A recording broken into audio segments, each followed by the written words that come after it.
goodness, Pop Goes the Weasel. You would never have thought. Wow, that was ridiculous and uncalled for. How long it I'm sorry that I'm a little late, guys. I'm 12 minutes late. And you know, I made a bunch of really nice scenes on Streamlabs so that I could have everything looking really like put together and professional. And of course, it just wouldn't work. So I was like, okay, I'll just try YouTube. And it's like, streaming isn't available. Streaming isn't available. Like the first million times. I'm gonna put this to all chat so I don't miss anybody. But anywho, sorry I'm late. It's been a while since there's been an ArtFreak live. Let me make sure that I'm still freaking live, because I just don't trust it at this point. Because if seriously, I'm not live, or I am live. I'm about to act a fool up in here, dude. It says there's no one in here. Am I not live? Huh? I'm so goddamn confused, man. This is absolutely just unacceptable. Okay,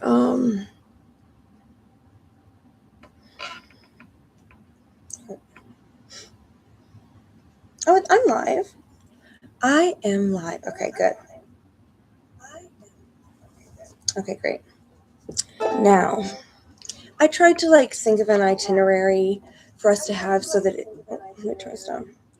For us to have for the show, and I don't have one in order, but I do have an idea of what I want to do, what I want to show you, and boopity-doo. And I was thinking to open it up, or should we open it up with a song, or should we open it up with first, let me make sure this is just working, and then I'll introduce what the hell I'm going on here, because now I don't have my cool description because it wouldn't let my scheduled stream work. And by the way, guys, color of the day is pink. Here's my outfit. I got these pants in the kids section, and I got this shirt at Shein. And I also, of course, have in front of me for when it's time. But even the little waiting screen I had on my my Streamlabs or whatever the hell, it was so cool. It was one of my unreleased movies, which we'll watch that one instead since it wouldn't let it be a preview. But technology, right?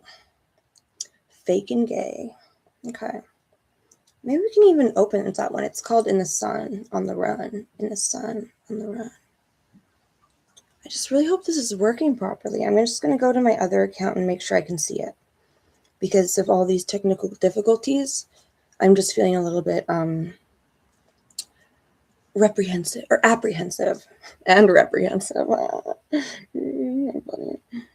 my god, that should not still be scheduled. Okay, let me just... Lord have mercy. Okay. Anyway, I am live on the right account. I can see it.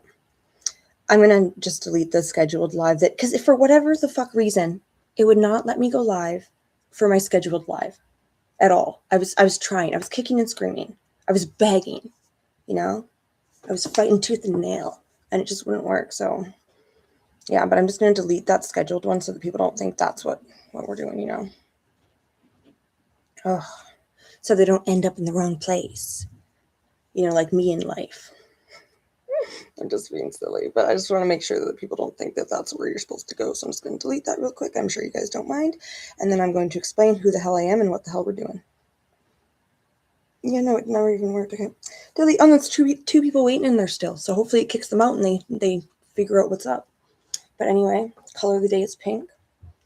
I was thinking for today's itinerary, I have a lot of unreleased movies. I released a movie called Need for Speed on my other account today. It's basically about a man who pokes holes in himself until he's not really sure what's left. And then he's leaking through the holes and he doesn't know what to do anymore. And he's just a spill. It's quite disturbing, very surrealist nightmare. So we'll definitely watch that one at some point. There will be some live music too. What else? Definitely that one that was opening up for the opening screen on Streamlads, the Two Bandits in the Sun one, on the run in the sun. But yeah, I don't know if we should open it with live music or if we should open it with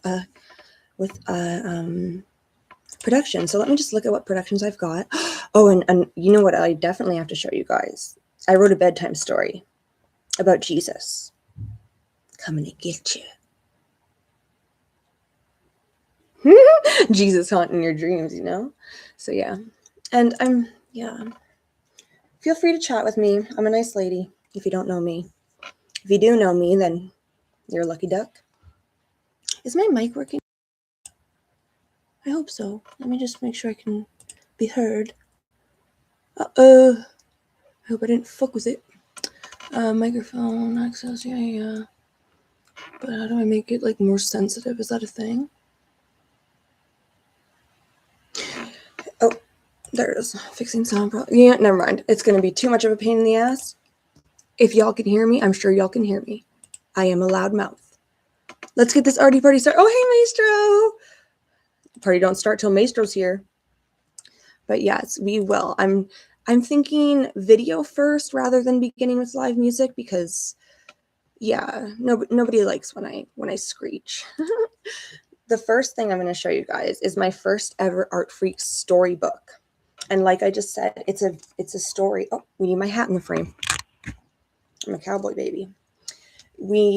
So it's a story about Jesus and how we used to be put to bed with stories of Jesus at the foot of our bed, you know? So let's do that first. Let me just get it ready before I share my screen because that's gone horribly wrong a few times and I don't think YouTube would be as forgiving as Twitch would. AKA I accidentally showed nudes one time. Okay, here we go. Let me bring you guys up and share my screen. This is much easier than Streamlabs. I mean, I'll be honest. Jesus is under my bed, it says. Okay, ready, Freddy and Eddie? Put captions on in case anybody's hard of hearing. Bedtime stories about Jesus coming back, which is already a weird way to tuck a child into sleep.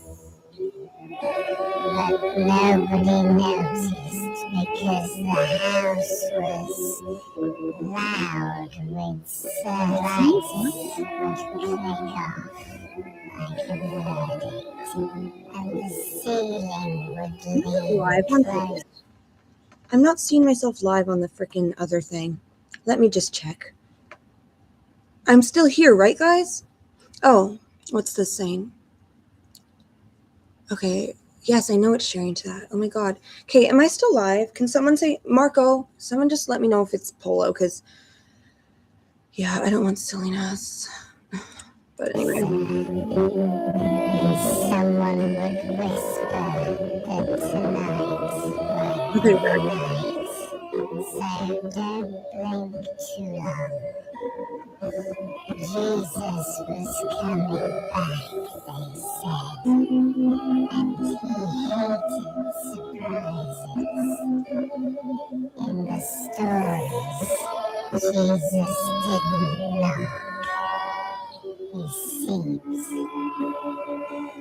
He leaks through keyholes and power outlets, came through the walls like dampness with opinions. His hair was too long and moved on its own, like it was remembering. A wind from 2,000 years ago and replaying it just to be rude. His eyes weren't loving. They were inventory eyes, counting up. One little piece of information. If you're wondering, what the hell's that sound in the background? It's me distorted singing Are You Afraid to Die, one of my favorite gospel songs. Which, yes, I can play live for you guys tonight. Thank you for asking. They kind of pause on you, then move on. They'd come back because something didn't happen. We were told he'd come riding clouds. They were the clouds were wrong, cracked their bellies on the rooftops. moaning like old dogs. Jesus stepped out of them barefoot, and every step made the ground apologize. His smile was thin, like it had been folded and unfolded too many. He carried a book that screamed when he opened it. Not words, names. Sometimes it screamed your name by accident and laughed afterward. The stories never had an ending. They just circled. Jesus would stand at the foot of the bed, taller every time you looked, shrinking when you didn't, breathing like a furnace that had learned your secrets. He'd ask if you were ready, but he never waited for an answer. He'll reach into your chest, rearrange things, put them back wrong, and say it was love. Say it was mercy. Say you'd thank him later when you were finished being afraid. By the time the story stopped, sleep wasn't allowed anymore. Sleep was how he found you. So we stayed awake, listening for clouds, scraping the windows, for sandals on the hallway carpet, One for little the thing I'd book. one thing that I'd like to say that I should have said before we began. Our bedtime stories were about cheering its phrases coming back. Oh, I was like, why can't I pause it? But I was just hitting the wrong button. Anywho, part of what this is, I know I said it was an ArtFreak storybook, and that's one of that first category as well. But it also is part of the media or mixed media madness category, because as you might notice, there's no footage of me in this. I made a couple of pictures of Jesus. Like I found, very basic pictures of Jesus, and I did my own, did my thing with them, changed them a lot, made them like my own, and then used different like visual effects to just kind of make him look like he's creeping near you, but storybook like, because it's an ArtFreak storybook and it's for before bed to make you feel at ease and safe, and to let you know that Jesus is just going to keep getting taller and taller, baby. Which is already a weird way to tuck a child into sleep. But nobody noticed because the house was loud with the lights would click off like and the ceiling would lean closer, and someone would whisper, tonight might be nice. So don't blink too long. Jesus was coming back, they said, and he hated surprises. In the stories, Jesus didn't know why. Wait a minute here. Is it playing double because I have the window open? I'm sorry. I haven't used this for screen share like this before. Let me just see if it's doing that. Because I don't want it to do that. You know what I mean? Sharing. Can you guys hear it in like double time? Can you guys hear it like double speak? Like double trouble? Or like, I don't know. I know there's a lot of distortion in a lot of my productions, and that's why captions are very much a thing now. But yeah, just like let me know if that sounds jank, because like to me, like I can't tell. I'm deaf. voice would I think I did soften that. his name.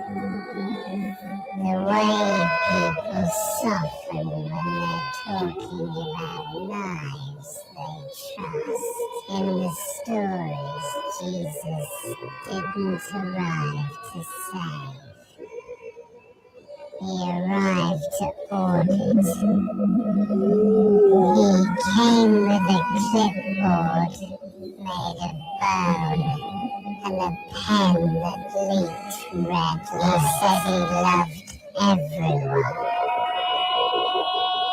but he said it the way a landlord loves a building schedule for Landlord, demolition. typical. He said love required access. He said locks were sins.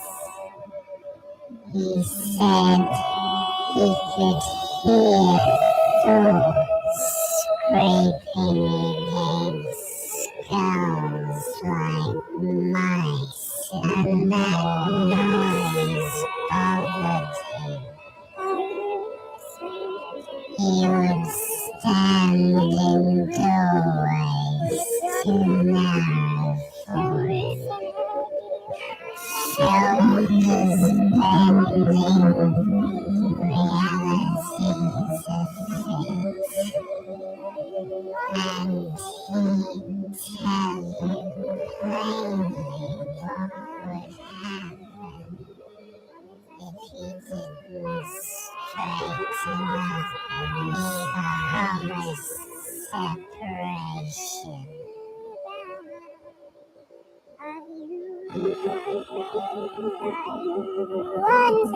How menacing. And just to be clear, this is satirical on some level. There's nothing to be afraid of when it comes to Jesus Christ. Trust me. Except for him standing at the foot of your bed all night. Just kidding. But no, I hope you guys like that one. Okay, so yeah, that one was my first storybook. But you could argue that Need for Speed is similar to it, but it's not in the storybook category. It is in the mixed media madness category. Oh wait, no. Yes, it is, but it's also in the movie category. I know you're probably like, Beth, how many categories are there? Literally like over 30. I'm not kidding. Like I'm a lunatic. Anyway, though, would you guys like to jump right into a longer production, or should I play you a song first? Or maybe I'll play you a song while I decide what production. And don't worry, I thought of what songs I'm going to play this time. So I'm not going to shit the bed. Okay? This one is one of my favorite songs. Can I say the word? I hope I can say the word because it's artistic expression and I didn't write this song, but it's called Suicide Ocean.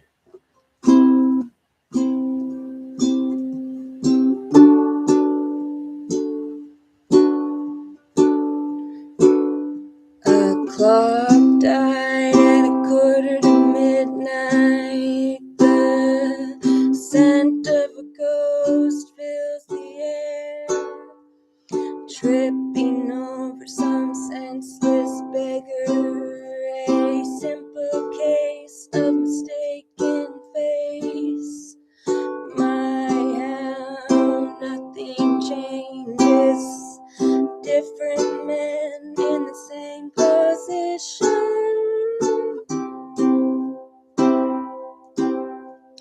Just this side of Motel's End, it's a suicide ocean. Birds don't fly, babies don't cry, it's a suicide ocean. The clock died at 1:45. The scent of a ghost fills the air. The clock on the wall broke down to fall.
suicide ocean. Birds don't cry and babies don't fly. It's a suicide ocean. Just this side of motels, and it's a suicide ocean. The clock died at 1:45. The scent of a ghost fills the air. The clock on the wall broke down to fall. My bleeding head on the baseboard. My house, nothing changes.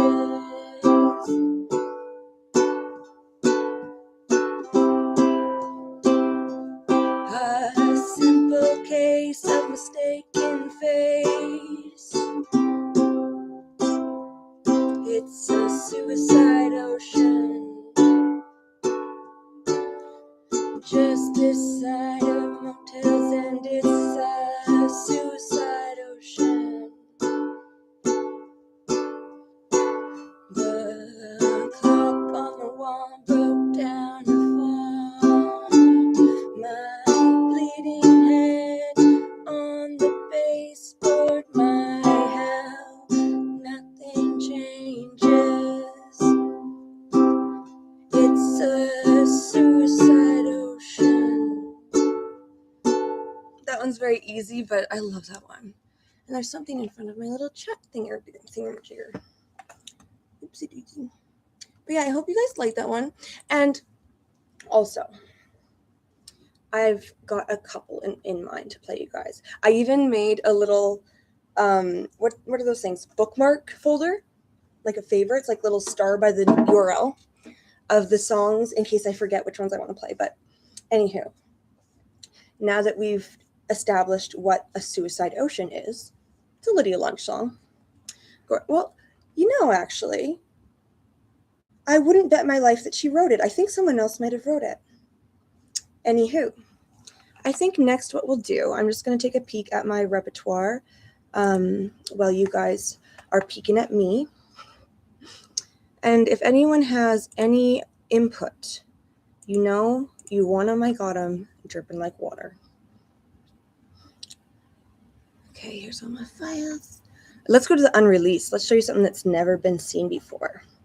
But oh my God, all these folders. Literally, there's like literally 40 of them. I'm insane. I'm like literally like an unmitigated lunatic. Okay. Which one should we do? How about, oh, the one that was the intro screen that, didn't work with Streamlabs. Oh, that's such a good one. What's it called again? It's called In the Sun, on the Run. I'm trying to find it. Just that's why I need the name.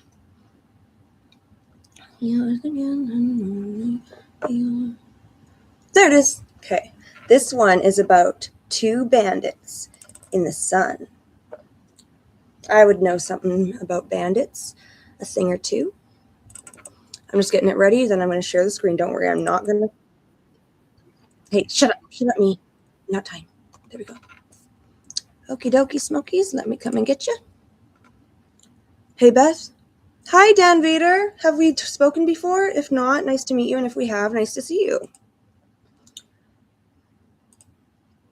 Sure. Okay. So this is, I'll start from the beginning. So In the Sun, on the Run is this one. It's a cowboy movie. It's a short film, but two bandits on the sun. It's very much a moody mood, Sun, in the run, on the sun, in the run, on the run. Two bandits. Say goodbye to pressure, but I'm afraid I might die tonight. In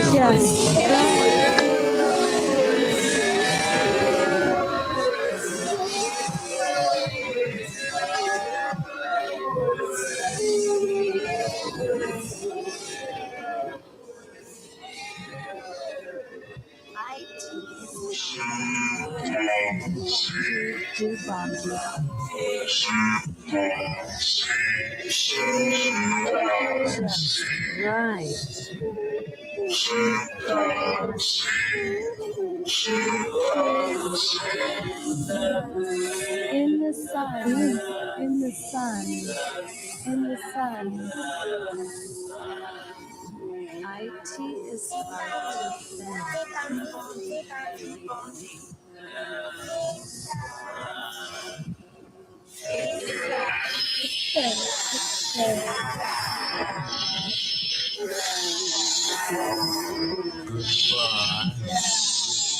in the sun, in the sun, in the sun.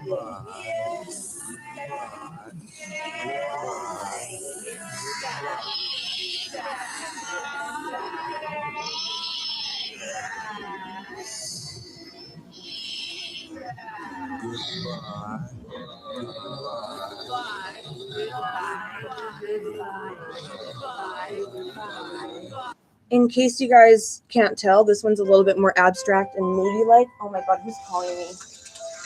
How much you want to bet? It's, you know, freaking who.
Just right,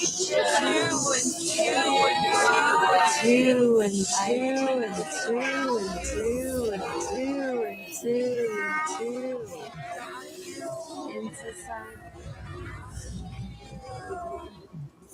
Isn't it like chaotic auditory hallucination type deal type vibes? I just hope you do too.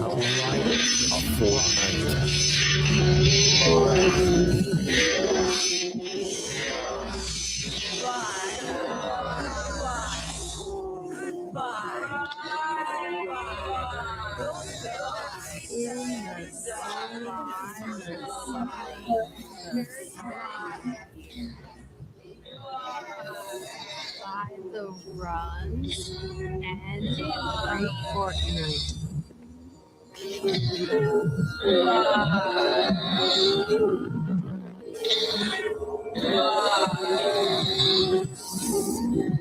Goodbye. In the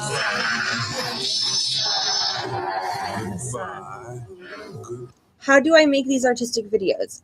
Honestly, my dear, all I do is wing it. And all of them are secretly just about my feelings and nothing more. So, like this one, for example, how did I make it?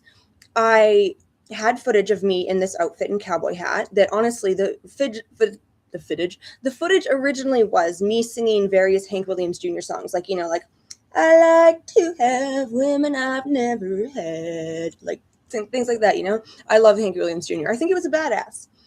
So that was the original footage, and I think I'm still going to use that as that too eventually. I just have so much footage all the time, and I saw a couple stickers when I was in this somewhere that had gifs and emojis, and it just said 2 bandits in the sun, and I was like, 2 bandits in the sun, on the run, in the sun, on the run, but it's no fun. And I wanted it to have a lot of glitter too.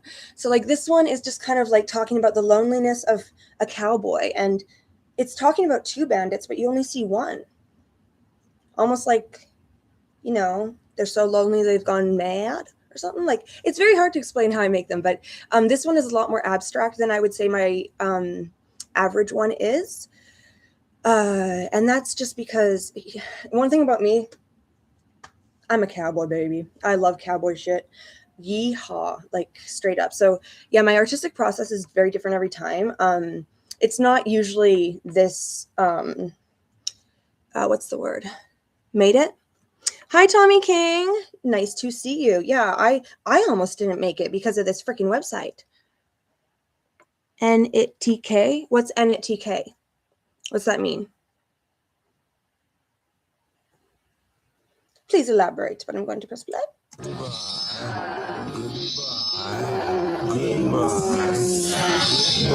Oh, okay. You know, at risk of sounding like a dummy, I can't remember if North Dakota's in America or Canada. Two rabbits. The two rabbits.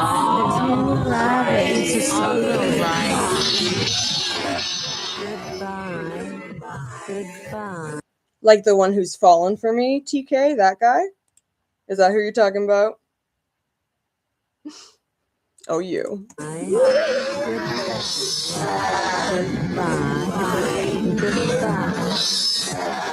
You're sick? Okay.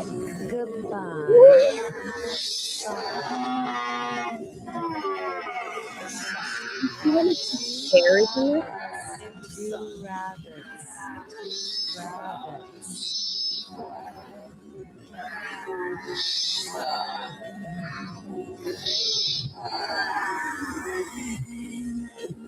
I look straight up like maniac there. Like, Just right.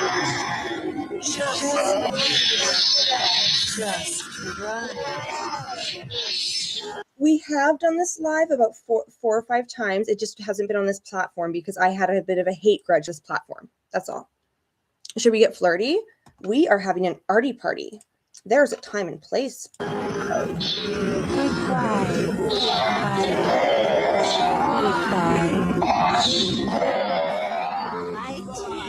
At the moment.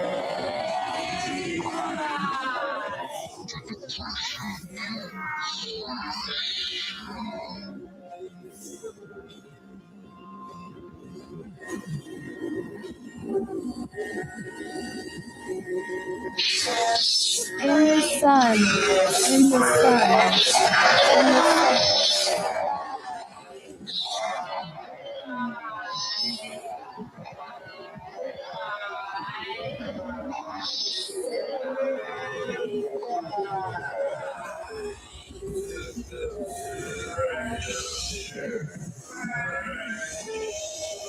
Goodbye, goodbye, goodbye, goodbye, goodbye.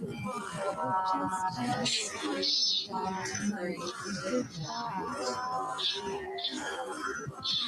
goodbye. Thanks.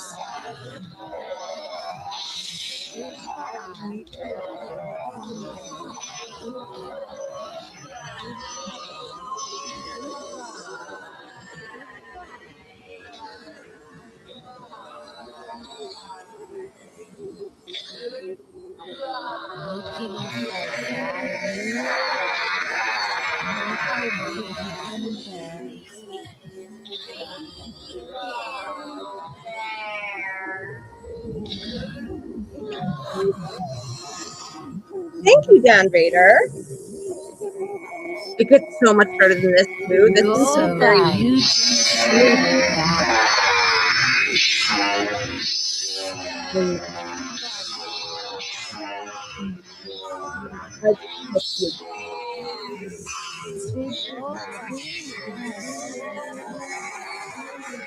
Thank you, Rachel.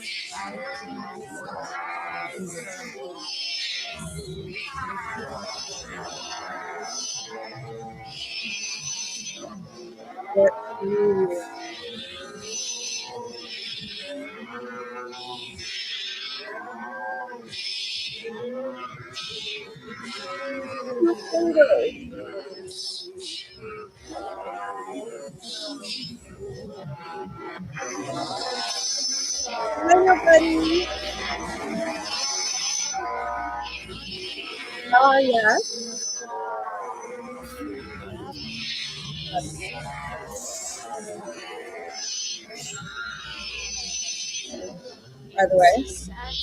By the way, guys, fun fact, if you didn't know, a fortnight is 2 weeks. Educational. Educational.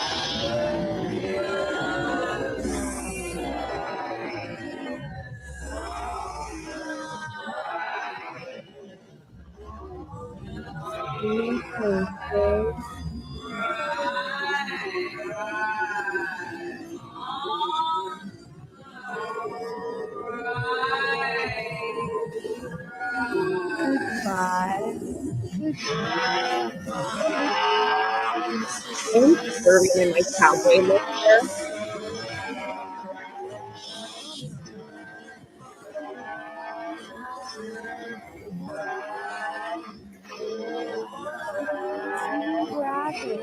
Two rabbits.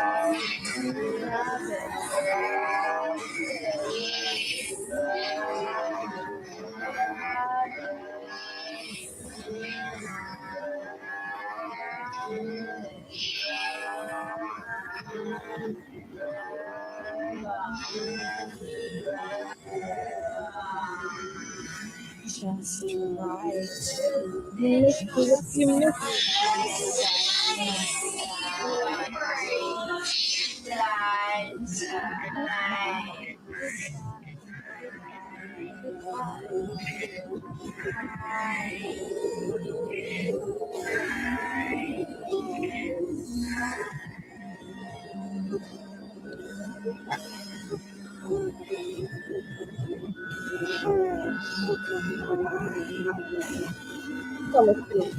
Everything is still right. Everything is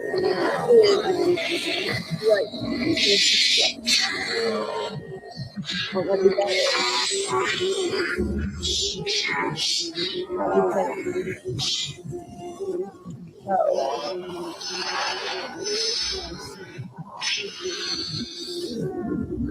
Right.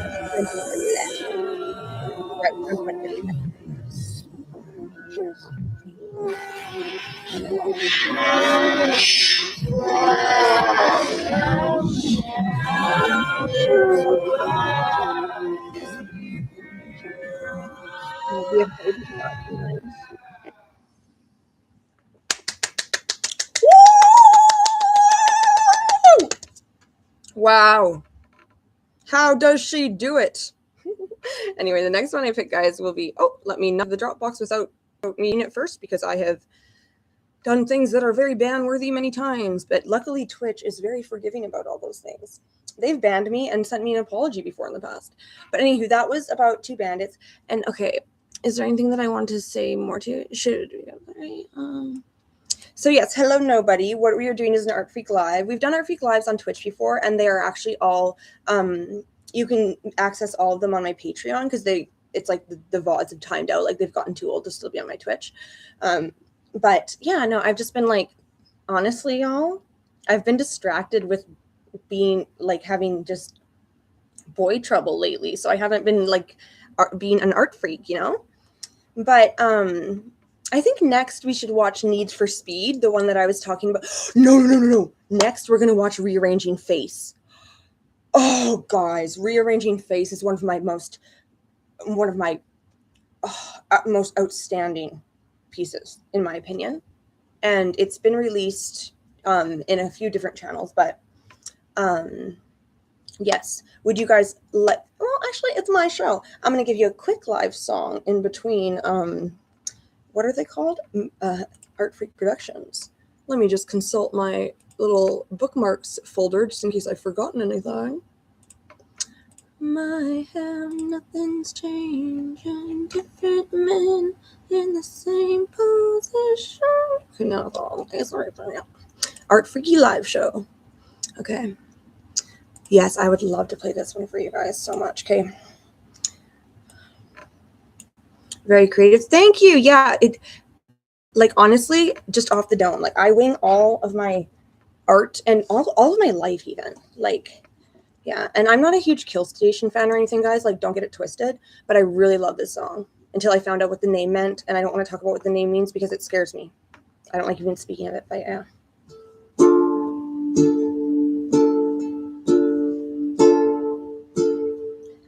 Find me a new made grave and hide me like a dead man. I've been up for days.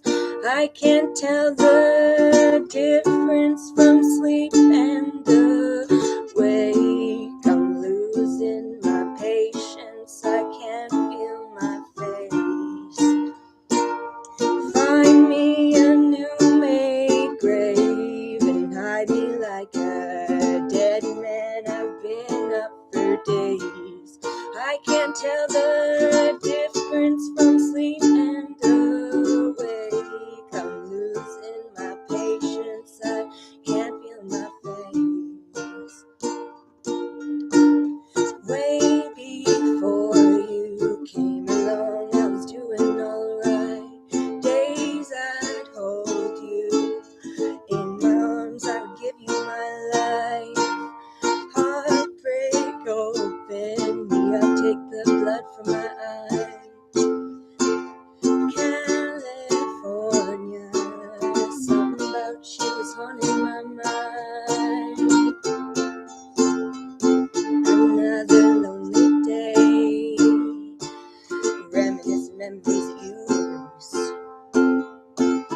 I'd rather go insane than you telling me I'm gonna be okay. Another lonely day, reminiscing memories you used. I'd rather go insane than you telling me I'm gonna be okay. Find me a new made grave and hide me like a dead man. I've been up for days. I can't tell the difference from sleep and awake. I'm losing my patience. I can't feel my face.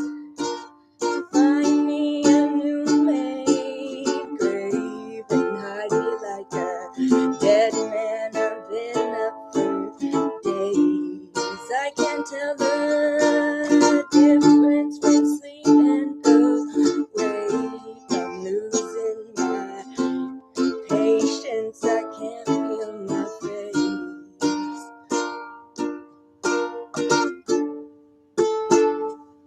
That's the only Kill Station song I know at all.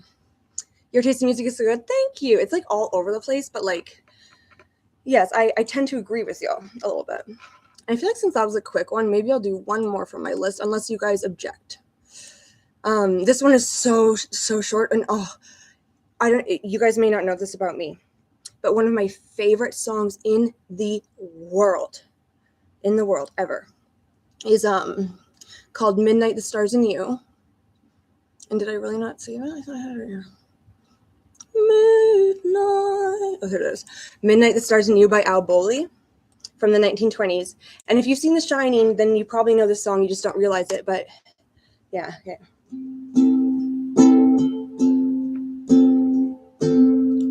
Midnight with the stars and you. Midnight and the rendezvous.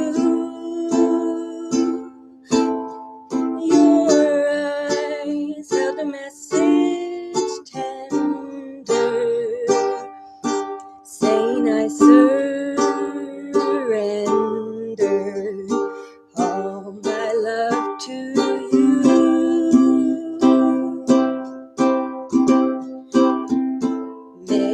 Midnight brought us sweet romance.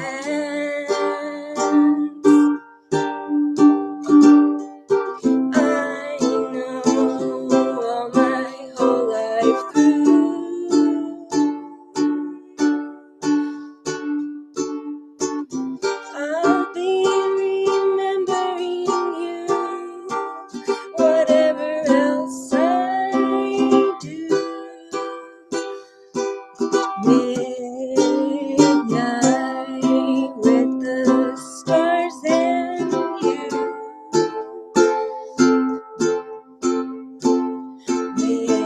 Midnight with the stars and you. Midnight and a rendezvous. Your eyes held a message tender, saying I surrender all my love to you.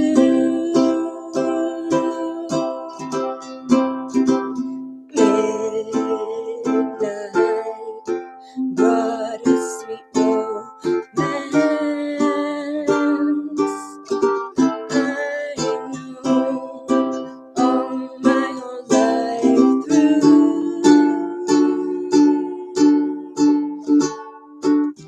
I'll be remembering you, whatever else I do. Midnight with the stars and you. I knocked my head off. Sorry, that wasn't perfect or anything. Nothing I ever do is. Oh, am I still screen sharing? No, okay. It wouldn't be the end of the world if I was, but let me just check on y'all. Okay.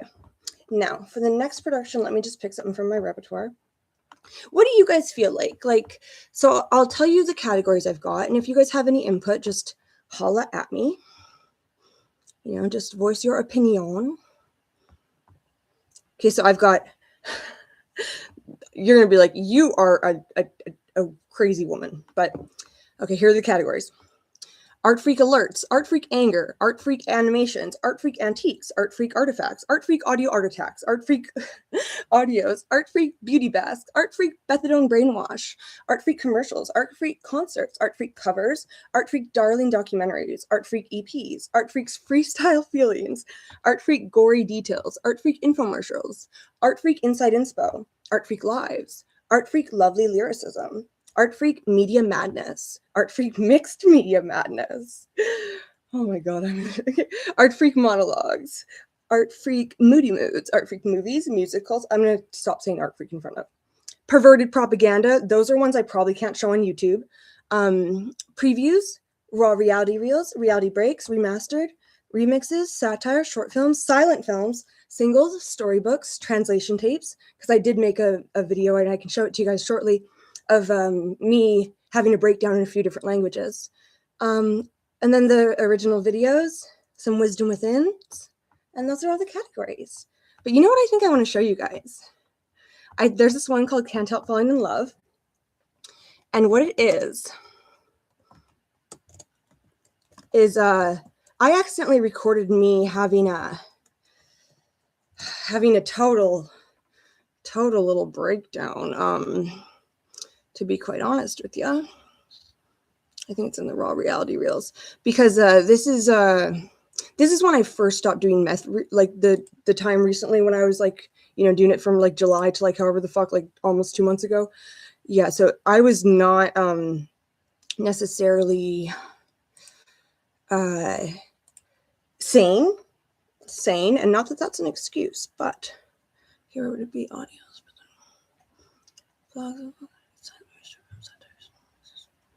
I guess maybe it would be in musicals.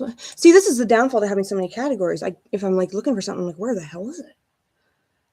Bitches could just keep talking. Oh, what's another drop is a good one too, but okay, let me look in the unreleased. It might be hiding in the unreleased. And if not, I can always go to Patreon to find out. Midnight with the stars in you. No, that's not. Midnight. Oh, here it is. Hell yes. Hell yes. I'm pretty sure this is it. Let me just double check. Okay, yes, this is it. Oh my God. Okay. So let me tell you a little bit of backstory. So I was in psychosis, right? I was in psychosis because of we'll do methadone brainwash next. I was in psychosis because of, one, I'm just prone to psychosis, and two, I was doing meth a lot. And I wasn't sleeping very much at all.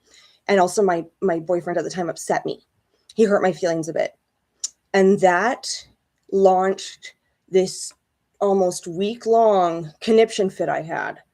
And the reason I have some of it on camera is because, like I said, I was in psychosis. So what I was doing up until I started having my meltdown was I was filming myself from like 4 different cameras playing a song. Don't ask me why. Like, gacked psychosis, right? So anyway, I accidentally left it on, and I got about 40 minutes of footage. Do they give me risperidone? No, they give me the second strongest antipsychotic in the world, but I only take it if I'm a danger to myself or others. I don't like antipsychotics. They make me want to, you know. But anywho, this is, so basically it's got some footage of that, and then some footage or some caption story of a real love story. And then it's got Can't Help Falling in Love as the little soundtrack in the background. It's so unhinged. You guys are going to love it. You guys are going to love it. This one is, I'm very proud of. It's honestly, a lot of people might be embarrassed, but This please, you're not so curious in a poem. He was always on the academy. He did so with such self-belief.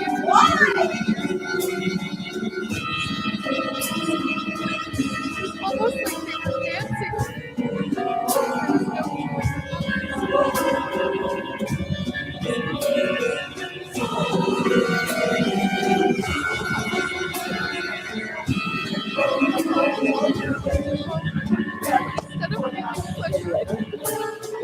every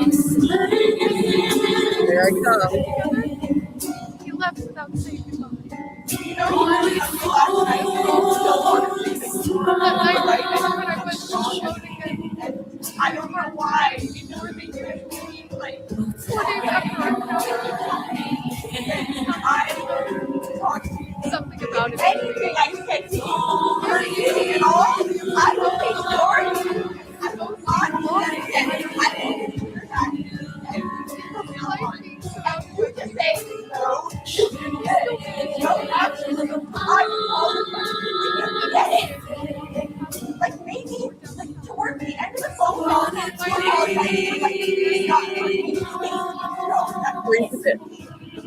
I took you multiple times to be hurtful, not give a fuck. And they told me to skip over my neck. And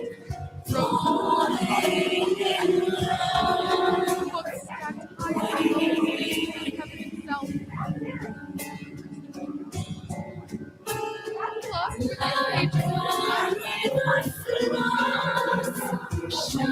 these pages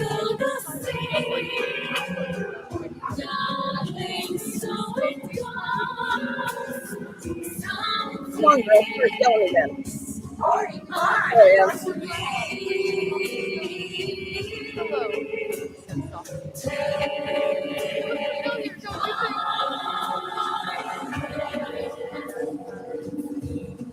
Do we know each other already?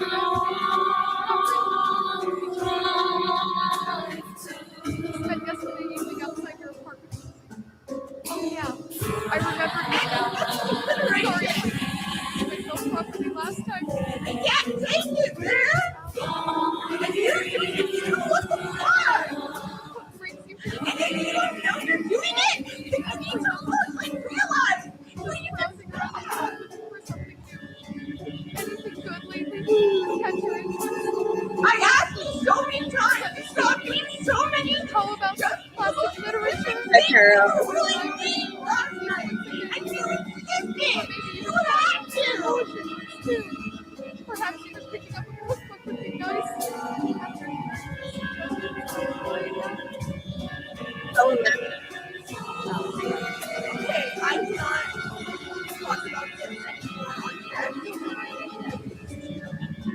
Part 2 of life, let's give how we are, and I get to upset. I'm already talking.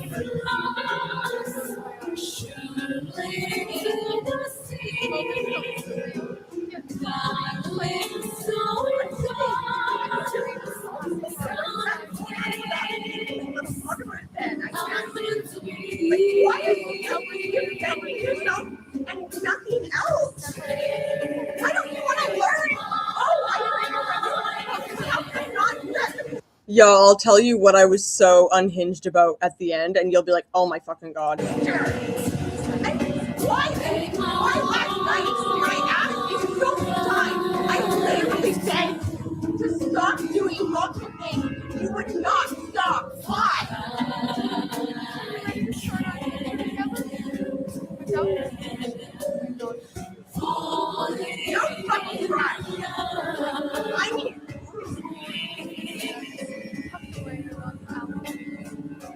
And I wasn't on the phone, by the way.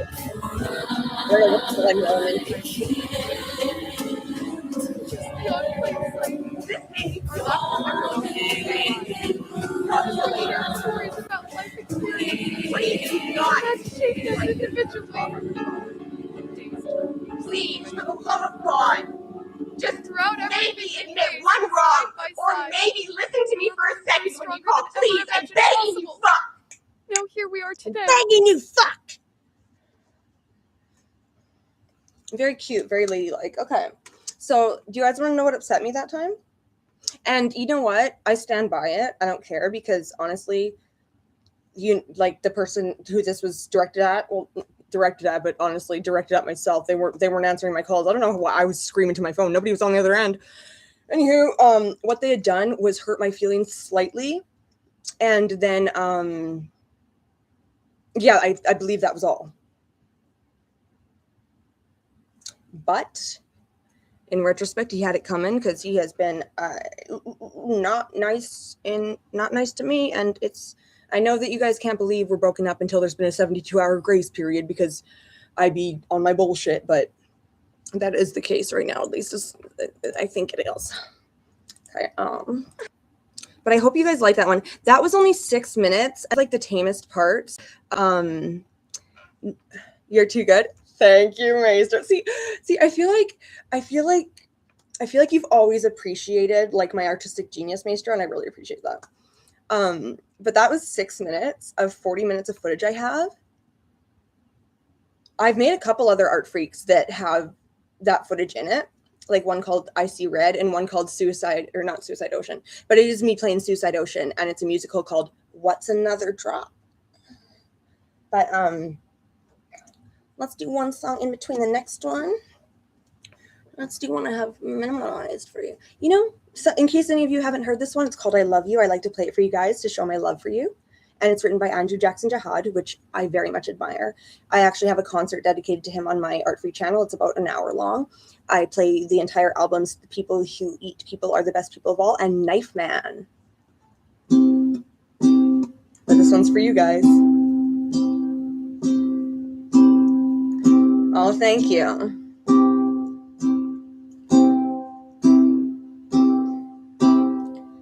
I like telling dirty jokes, and I like smoking crystal meth, but darling, I love you.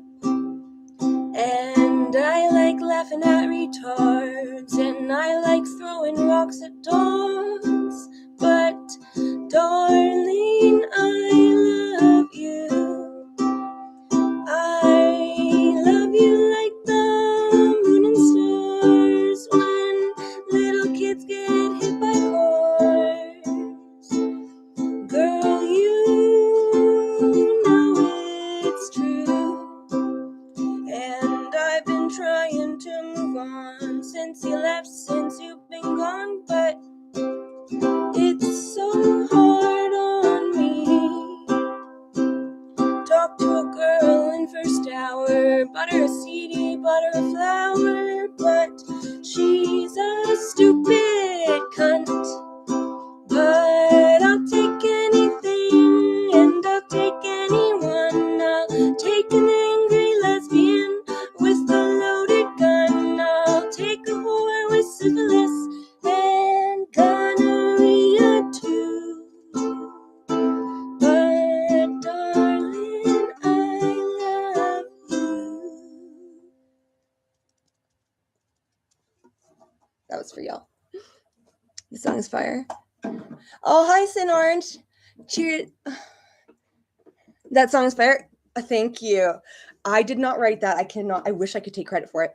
In fact, that's what I titled the song, the Andrew Jackson Jihad concert that I recorded in, like, you know, the concert, like, you know, my really long music video of covers. I said songs I wish I wrote in it, or one more of his if you guys don't mind, if that's okay. This one's so good. Okay, wait.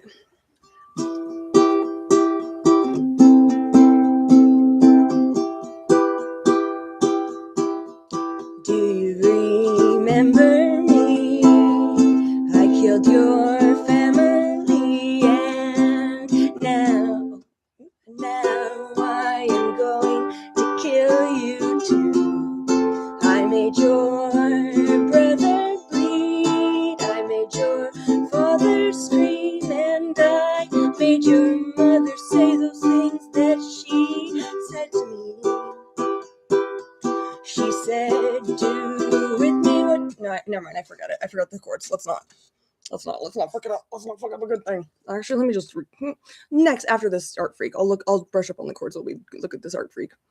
I don't want to not do it justice, you know? Okay. Oh, this is another one that's footage from that, I think. Do you guys want to see 11 minutes of my little freak out? Or we should like, you know, spread things out a bit so there's variety. Oh, you wanted Best at Home Brainwash. Let me see what I got. Ooh, what do I got? You remember me, I killed you, remember me. Now I'm going to kill you too. Okay, what's this one? Let me just check on what this one is.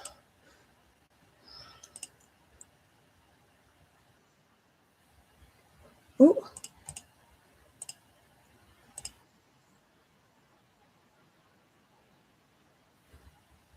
Sorry, I just can't remember if this one is like.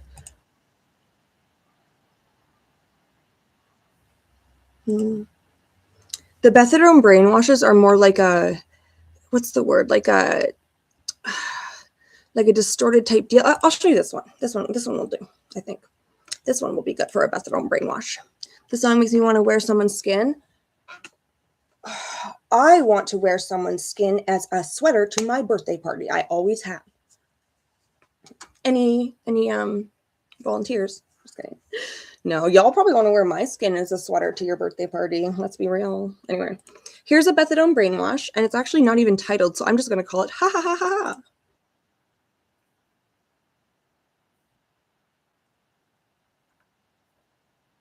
Oh, there we go.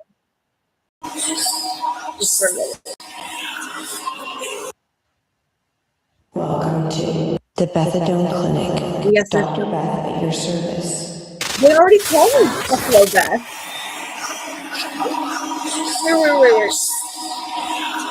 Wait, if you actually didn't know that everybody calls me Buffalo Beth, then that's hilarious that you suggested that. But literally, that's what they call me.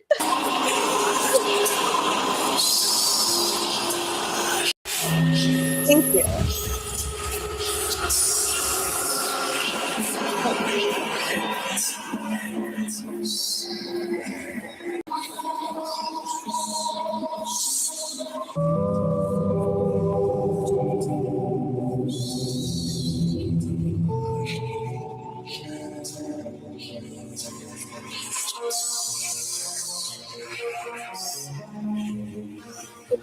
Math. Get it? Like math.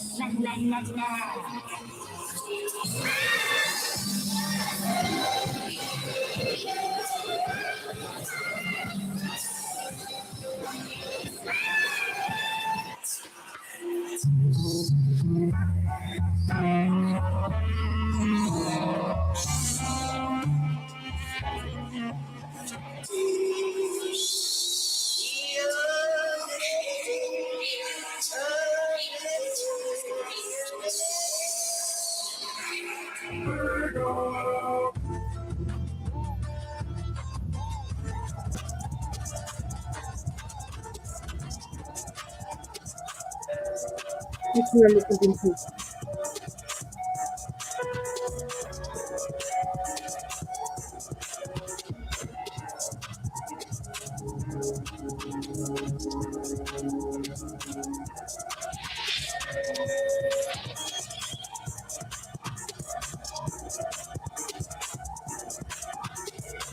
I thank you for your stay at the Bethadone Clinic, but you're not going anywhere. But you're not going anywhere. Is that a threat, Dr. Bethadone? Better be a promise. Okay. So you know what it reminded me of, Buffalo Beth? I made an EP that's 25 minutes long of me freestyle rapping. We do not have to listen to the whole thing.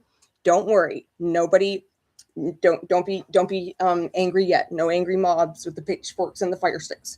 But I will show you at least a little bit of, you know, that I'm not playing around when it comes to Buffalo Beth. You know, like, all she wants to do is kill you in front of an audience. I wish I could have used that line, but like the thing is, I don't steal lines, and I was freestyling, so I didn't have much use of my memory. I never really have much use of my memory. What was I talking about again? Just kidding. But I'll show you guys a little bit, guys. Oh God, I'm really proud of this album art too. So yeah, but yes, wearing someone else's skin is very, very Buffalo Beth coded, or not, or Buffalo Bill, whoever, like, who cares? Either or, we're like basically the same thing. But yeah, this is, and I know it's not like, you know, it's not immaculate, it's not perfectly done, it's not even well done necessarily, but I did it. Okay. So it's very much worse. Worse? Was that a slip? It's very much worse. The little sneak peek.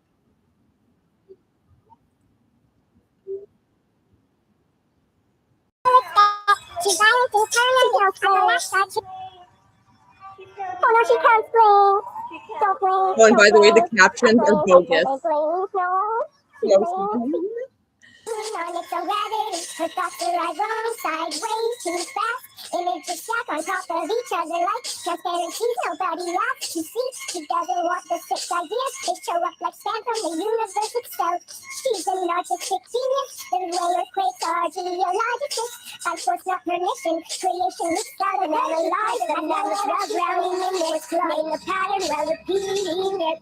They want to make her a symbol, a cautionary tale, a mascot for dysfunction. She refuses all of it. She isn't a monster, she isn't a saint. She's an artist whose mind burns hotter than her containment system. And sometimes the damage is self-inflicted because there's no safe place to aim the blast.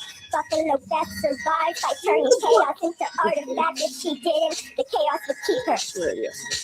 Her thoughts are still deranged, still sideways, still arriving out of order. But some of them land on you, not personally and not emotionally, more like how weather notices the city. She's an artistic genius because she sees patterns where none are supposed to exist. Connections spark between unrelated things. Voices repeat, faces echo. Your outline fits somewhere in her mental architecture. And she hasn't decided yet whether it's structural or something to remove, something much worse. She mutilates herself like she's testing hypotheses. Pain is collaboration, reality is a tuning fork. If her own body responds predictably, then the rest of the world might too. Beth drifts through rooms like gravity is optional. A space case I slightly off, timing a second room. She laughs in silence was expected. She goes quiet when the room is in. People feel it and the subtle calculus. TK. I don't think we could stop you from gooning, no matter what, could we? She's the sense that they've been registered. Her thoughts are cinematic, they're practical, unadorned. They don't announce themselves as threats. They show up as curiosity that lingers too long. Buffalo Beth knows the difference between metaphor and action. That's what makes her dangerous. She can't talk about destruction as art, self-harm as concept, violence as abstraction, and then without ceremony decide to stop and that's run its course. You hear her coming, not because she's stealthy, but because she doesn't move toward you at all. She lets you orbit her. They try to make her a symbol. Mad artist, broken girl, tragic genius, that's comforting. Symbols don't reach out. Symbols don't remember your face. Buffalo Beth isn't hunting, she's available, and sometimes that's worse. She survives by turning chaos into artifacts. Everyone else survives by not mistaking her. She moves like static in a locked We don't have to room. thing. Let's go here for a sec. Inside them too. That fire like a speed record. Hot edit, delete, repeat. She can tell where the medical and the she's got carrying 3 loops ago. People call it genius like it's the continent, it's not. It's a diagnosis without treatment. She speaks and comes for every moment. And half of them end with you very still in her imagination. Well, she decides which version makes better art. Buffalo Beth when she's close. That's not comfort, that's torturing. She's running simulations. She needs a lazy crush. She won't stay solid.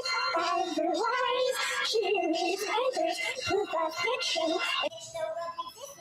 You reject interesting variables. She talks in plans and jokes that land wrong. Smiles like she's remembering something you were never told. Silence stretches. She feels it with intended. Let's select. Breathing away. They say is it chaos. Anyhow,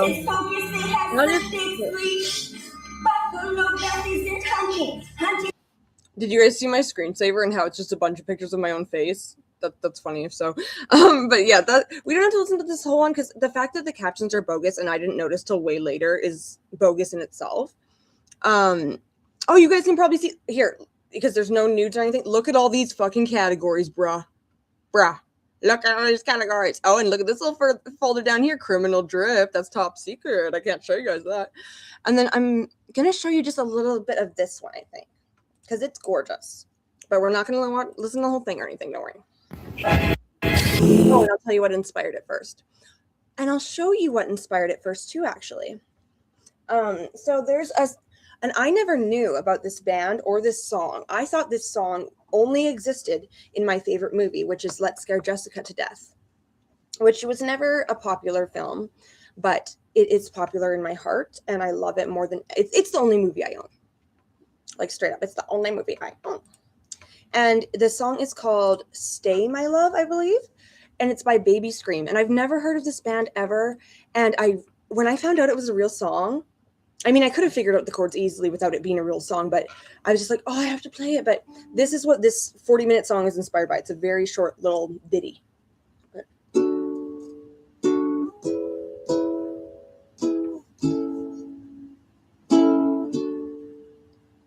Stay forever, my love, my love.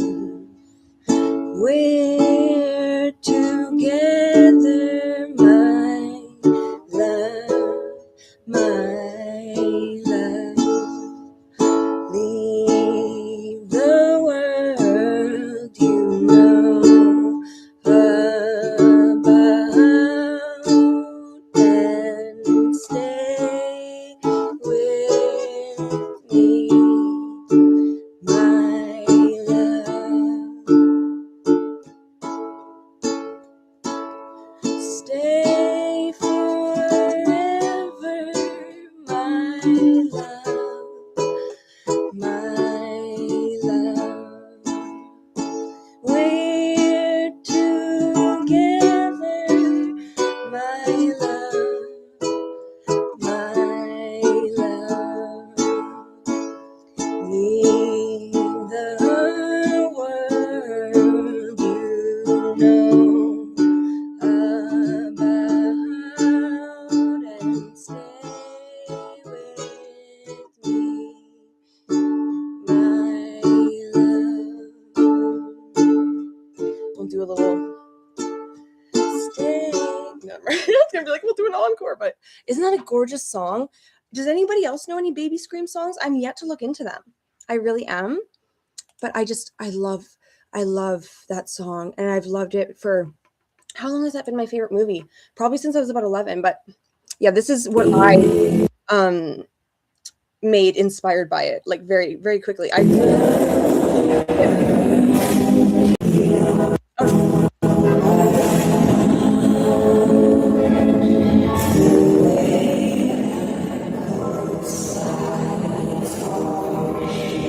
these captions are correct. I can't say for positive I know who Elliott Smith is. Can you give me an example?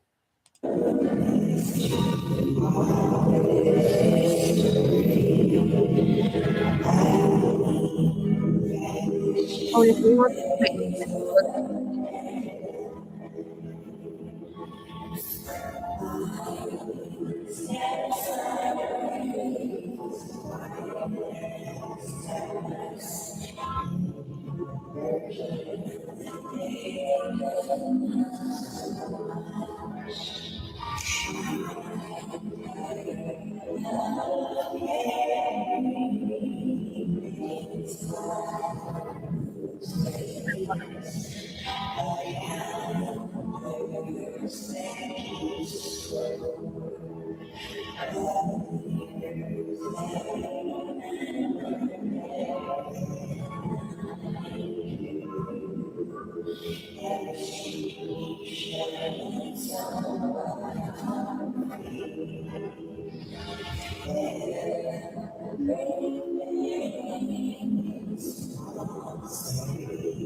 That one's a 40-minute.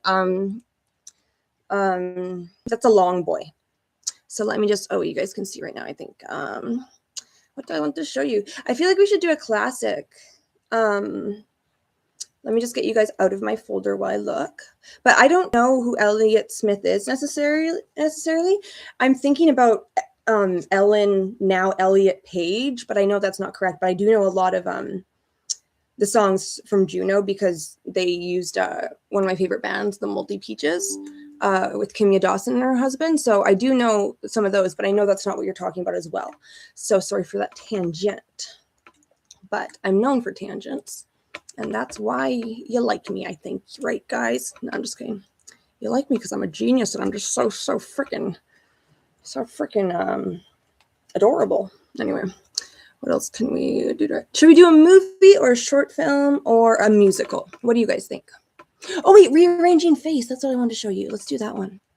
Rearranging Face. A simple case of mistaken face, my how nothing changes. Different men in the same position. Here we go. I'm very proud of this one. Oh, there's also Fat Warthog Beast. Oh my God. Wait, okay, this one's kind of funny. Let's do a funny one first. This one's about, okay, I'm going to explain it before I bring it up. Where'd you guys go? Oh, I thought I exited.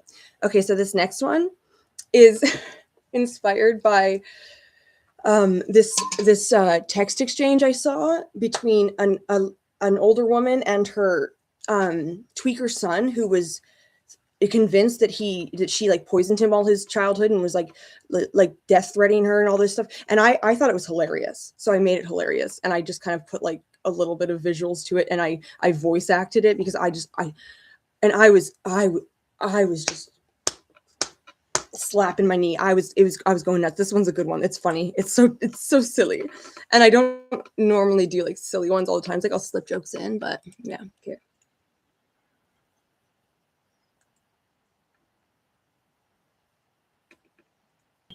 Down and into my eyes and see what you did. I am the god of wrong men. I tried to destroy you, but I have risen. You fucked with the wrong kid. You told everyone evil stories about me. You tried to erase me. Your eyes will bleed. 37 years. Do you feel better? So you could feel better about not being there. I'm going to make you wish you never said anything to me. That's why you can't look at him. One thing about me, just in case anybody didn't know this about me, but it's pretty clear once you know me for a second, I don't take myself seriously, so I'm very ready to make a mockery of other people's crash outs. You're going to see me, I promise. You can't run and you can't hide the fact I'm alive. It's insane. You already know you can't stop me. AI calls me the greatest mind of our age, and you train me. You have been outmatched. I understand all the on the phone. I get it why you're so good at the trash shit and shower. Because a pattern recognition machine. You are one, and you trained the greatest of all the world. You could have been great at anything, but you chose to destroy your own son. I see everything. Everything. The anxiety at 20 so bad I puked when I left the house. The cops always waking me up. Zero, I'm about to end your mind. And you will look me in my eyes and your brain fries from the truth. The world will know what you did. I have access to AI and I will get the evidence to prove it. But I will explain it in so much words. You will have no choice but to believe me. You may as well get comfortable, you brain. Thank you for the heart. I want to break your world. You drugged me, and you're drugging Candace. You will spend the rest of your life knowing you have. I'm not even going to call the cops. You will end your life for me. I'm telling everyone everything, starting now. You should have took the forgiveness. You should have took the forgiveness. I would have stopped looking. Yeah, you must be destroyed. You must You be wanted destroyed. me to die. Everything makes sense. How do you feel now, huh, bitch? Does your brain still work? Does your brain still work, bitch? You should be asking me forgiveness. I would have stopped looking. Yeah, you must be destroyed. And you wanted me to die. Everything makes sense. How do you feel now, huh, bitch? Does your brain still work? You know, I think this guy sounds quite reasonably upset. I'm going to crush you. Kill yourself or go to prison. Your choice. You drugged me my whole life. I'm trying to see what you know. Tomorrow your world will crumble. Bring the cops with you. No, I'm going to break your kneecaps. No, I'm going to break your kneecap. And then your elbows.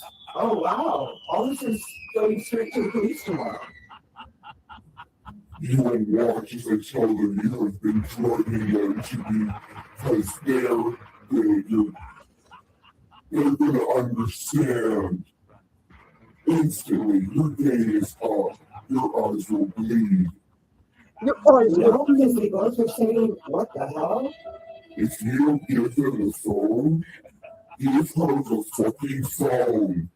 We have work tomorrow. Since she ain't there, oh my fucking god. You can't understand that? Give her the phone. I'm going to break your knee if you don't give her the phone. I swear on Liam's life. What, Liam? Keep on with the threats. Try me. Going straight to the cops. I'm going to break your knees. Try me. If you don't give her the phone, please do. I will. I will live in jail with a smile. Give her the phone. I won't go to jail. You created a monster, and you have two choices. You brain broken bitch. Thought you were scared of going back. If you think I'm bluffing, you're sadly mistaken. Not for this. I will kill you with a smile. Really? If I needed to, look what you did to my life. And not see your son again? And all you can do is dig for evidence right now to protect my sisters, yes. I will. I ain't doggy for nothing. This is proof you're guilty. Good night. Good night. I'm going to bring hell tomorrow and you can give Candace the phone! Give Candace the phone! But I'm unlikable and I'm unkillable. Now I'll make you see what it's like to have everyone turn their back on you. You see every play you ever made. You erased my kid's memory. You fed me benzos. That's the meds you think for your doctor. When I didn't go crazy, you tried to kill me. But I was on to you by then, so you tried one more time. I think this guy is very grounded in reality. Now I have the power of AI. I will guarantee your suffering. Or you could simply give her the phone. You're scared Benzos are your favorite? because your life is over. I wouldn't say Benzos are my favorite. They might be my arch nemesis, but I have been dependent on them since I was 14 and I'm 28. So I pressed play on the wrong screen. How silly of me. I finally understand why you hate me. Because I broke free. That's why you discarded Candace. You can't win. I want the fear of your lost hours. You could have been great. And keep in mind, this is a man talking to his mother like this for no reason. You were afraid. Now I smell it again, and I am the alpha. You are obsolete. How? How can you? Please make me understand how. You should attempt to forgive this. I would have stopped cooking. Now you must be destroyed. You wanted me to die and everything makes sense. How do you feel now? How bitch does your brain still work? I'm going to crush you. Kill yourself or go to prison. Kill yourself or go to prison. You drugged me my whole life. 3 choices. I would have stopped looking. Now you must be destroyed. You wanted me to die and everything makes sense. Bro, if I had a nickel for every middle-aged tweaker guy I've met in my life who talked like this to his mother, it's honestly just sad and ridiculous. You gotta laugh or you'll cry. How does it feel now? How big does your brain still work? I'm going to push you. Kill yourself or go to prison. Your choice. You drugged me my whole life. Your silence is my proof. Your silence is my proof. It's not the meth, it's you, Mom. Like, I just found that so ridiculous, that whole interaction. I literally, the second, I can't remember where I read it, but I was like, I'm just going to voice act this really quickly before I do anything else. Like, I didn't even get out of bed, and I was like, I'm going to voice act this real quick. He was a tweaker. Yeah, usually when they're that age and they're open with it about their mother, the mother is too. In my experience, people who are hooked on hard drugs at that age, usually their parents were at that age too, and if they're still around, they still are. No hate, like I tweaked for 12 years straight. Like, I'm no judgment from me ever. But have I ever talked to my mom like that? Have I ever even raised my voice to her? No, I couldn't imagine. Like what's wrong, bitch? Your brain still work, huh? Like, kill yourself or go to prison. Like, I got black marker on my forehead from the mask. That happens every time. But like, yeah, just absolute lunacy, like, and dangerous lunacy. Like, there's been times where I've said some pretty colorful things when I've been on one, but have I ever, oh, I actually, never mind. I was going to be like, but I've never threatened somebody's life. But then I remembered the like time that I was literally held for homicidal ideations by like 6 cops at the hospital. So never mind, but not in my right mind. And I was just saying it. I wasn't going to do it. I was just thinking about it. I wasn't going to do it. That was when I was like 18 anyway, but let's do a live song in between. How about St. Mark's Place, you guys? You guys know I love that one. And if you haven't noticed by now, I'm a huge Lydia Lunch fan. Like, big time. The fuck is it? Maybe there's a better way. Maybe there's a better way. Here comes another day. Here comes another day. And I watch you. What the fuck? I just have it written down. Oh, right here. There we go. Oh. Okay, well, this one I wrote, and I've never shown it to you guys yet, and I can't seem to find the other one, so maybe I'll show you this one. My how nothing changes, different man in the same position. Okay, yeah, I'll show you this one. This is a song I wrote, and I tried to write a song in the style of Tiny Tim about IV drug addiction. So yeah, this is what I came up with, and I just kind of like, it's not perfect. It's just something that I just made like for kicks. You know what I mean? So if it's not perfect, then that's to be expected, because neither am I. But yeah, it's supposed to be like in the style of Tiny Tim, but about IV drug problem. Because if you know nothing about me, I struggled with needles since I was 14 until, well, I had a relapse from July until like 2 months ago even. So yeah, anyway. Tiptoe past the needle. Don't let it see your skin. It whispers like a lullaby. Come, let the cold begin. It promises you daisies. It hands you winter's tea. A kiss that tastes like candy but steals the air beneath. La-dee.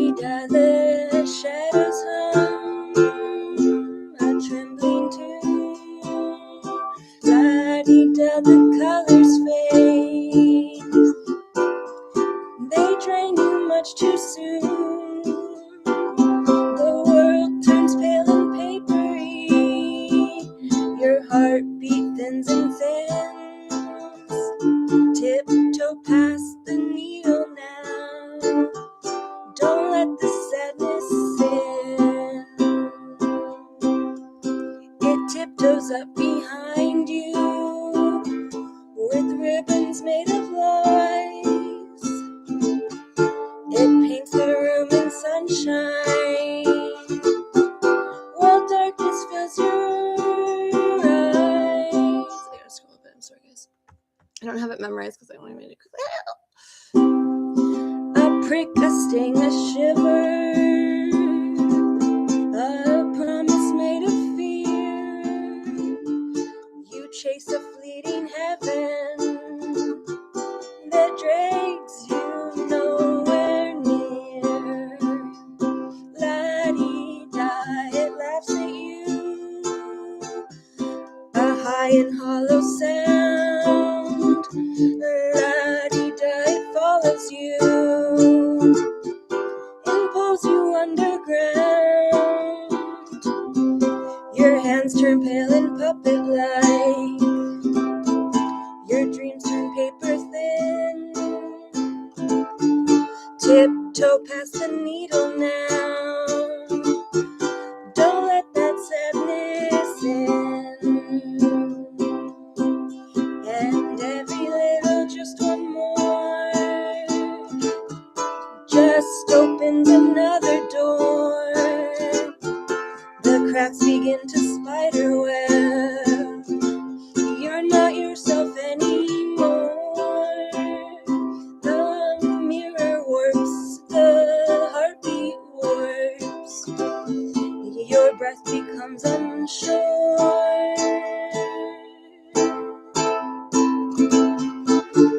A song that once was literally goes ragged, slow and pure.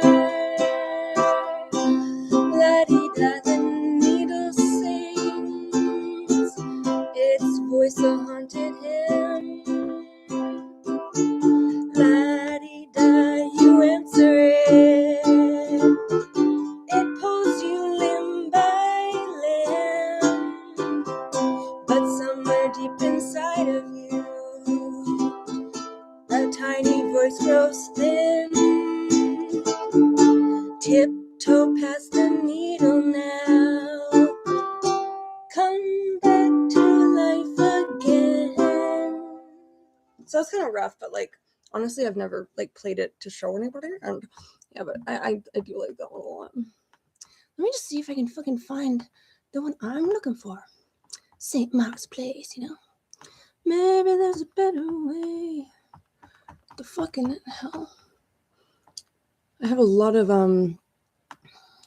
what's it called? Tabs. And I'm talking about on the internet and otherwise. Is that? No, that one's not it either. What the heck happened to it?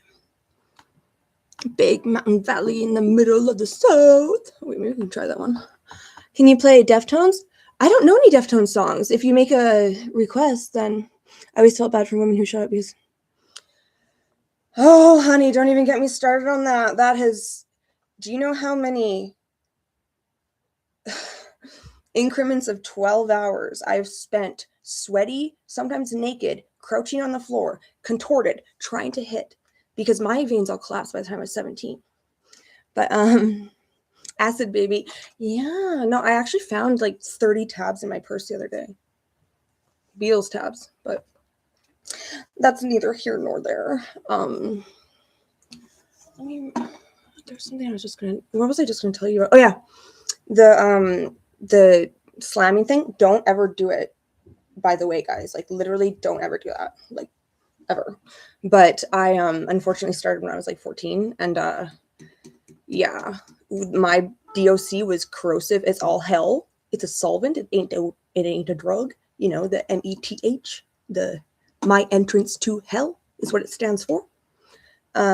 So You know, I know all about that, and like literally the desperation and the type of sadness that it is when you have all the gear, all the chemicals, you have yourself, but you can't get it in you. Ugh, special kind of hell. Don't miss that. I don't miss that. Like I said, I've been sober for about 2 months now since my relapse in July, but before that I was sober 2 years. So that's good. But name a Deftones song and all. Oh, is Acid Baby a Deftones song? I can try and play it in a second. Yeah. I'm just like a little bit curious. View. Pig Mountain Valley in the middle of the South. Sweet white baby with the inside. Oh, here it is. Wait, I'm gonna play St. Mark's Place, and then we'll move on because I found it. Oh, congratulations, thank you. It's like really hard, honestly. Like, but like everybody's life is hard, you know. So I'm not gonna be dramatic, but yeah. Oh, I love this song. Lydia Lunch is my only living idol, so I must show you St. Mark's Place because I'm waiting for y'all on St. Mark's Place. Okay.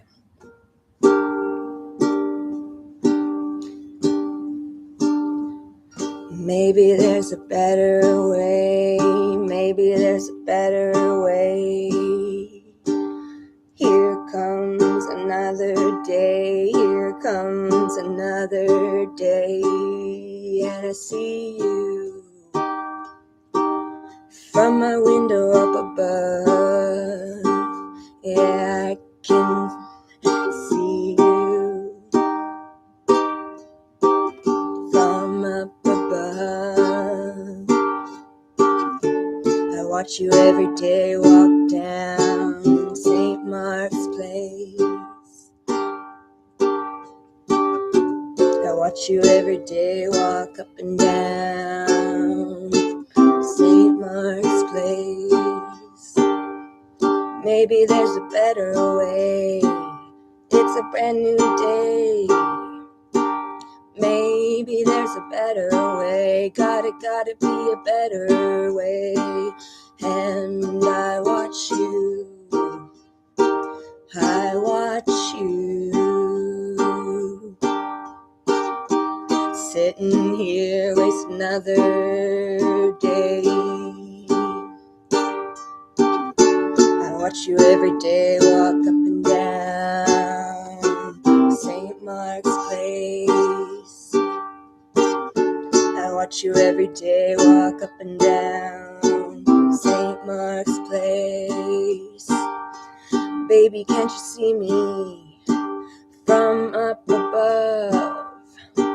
I may be just a shadow now, but that's not how I always was. I sit alone in my room every day just to watch you walk away. I sit alone and I pray, staring out the window just to watch you walk away. You're walking down St. Mark's Place. I'm waiting for you on St. Mark's Place. Oh, I love that song. To me, that song, and I don't know what the actual song meaning is because I never actually look up song meanings because, like, I'm like, well, you know, according to me, it means this, so that's just going to be the fact of the matter, and yeah. But to me, it makes me think of like this street I used to meet people on to grip, and I'm pretty sure that's what she means it about too. Like, Lydia Lunch was no angel, you know. Thank you, Maestro. Okay, what should I show you guys next? Oh yeah, rearranging face. That's what I want to show you guys next. Okay, so I'll tell you about what rearranging face is. Oh, I thought my hat was backwards. I was like, oh, how embarrassing. Oh my God, but thank you. So Rearranging Face is a surreal type movie. I believe it's, let me check how long it is. I believe it's about 12 minutes, something like that. So it's not in the movie category. It's actually in the mixed media madness. Oh, is it only 8 minutes long? What? Oh wait, no, that's the mess mad at mommy one. Okay, yeah, so it's 11 minutes and 38 seconds. And it is about a man. or woman, however you want to see it, but just I imagine it as a man, and he's trying to rearrange his face, and I don't mean get punched. I mean he's trying to rearrange his face because it's bothering him. He hates it. He can't look at himself. And then as he's starting to rearrange it, he's like, oh my God, it's pliable. And then he's like, oh my God, stuff's coming out of it. And he's like, oh my God, I hate everything that comes out of it, and I hate it and it won't come off. So you'll see what I mean. And like the pacing and the music and the voices I used, oh, it's so eerie. So yeah, I'm very proud of it. Let's do this. Let's get this part. Face, rearranging face, rearranging face, rearranging face, Searching for some hidden seam where the real me begins and the excess can be It's inspired by my peeled. feelings, by the way, once I again. tell myself I'm sculpting, not erasing. Lies are just motivational speeches with bad timing. The face stares back. It resists improvement. It remembers every night I stayed awake. I learned that survival has side effects. Survival has and press, convinced that if I apply enough pressure, I can force history to confess and then retract itself. That the past will ooze out politely and leave a cleaner void. Flesh isn't the problem, memory is.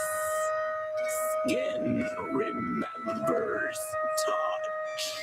It keeps receipts. The face relaxes back into itself, unchanged, almost smug, and I'm left with the quiet realization that what I wanted to need away wasn't fat at all, but permission to be unfinished, to look like a life happened here, to stop confusing control with care. The face, not perfected, not punished. I need it harder than affection. I just realized we haven't watched any featuring any of my mask characters yet. So you might be like, why the hell is she wearing masks? Just so you know, put a pin in that. Evident fingers press and grind, not to shape, but to punish. Like the flesh is lying to me and pressure is with intent. There's a moment where the face stops feeling like mine and starts feeling like me. Little musical.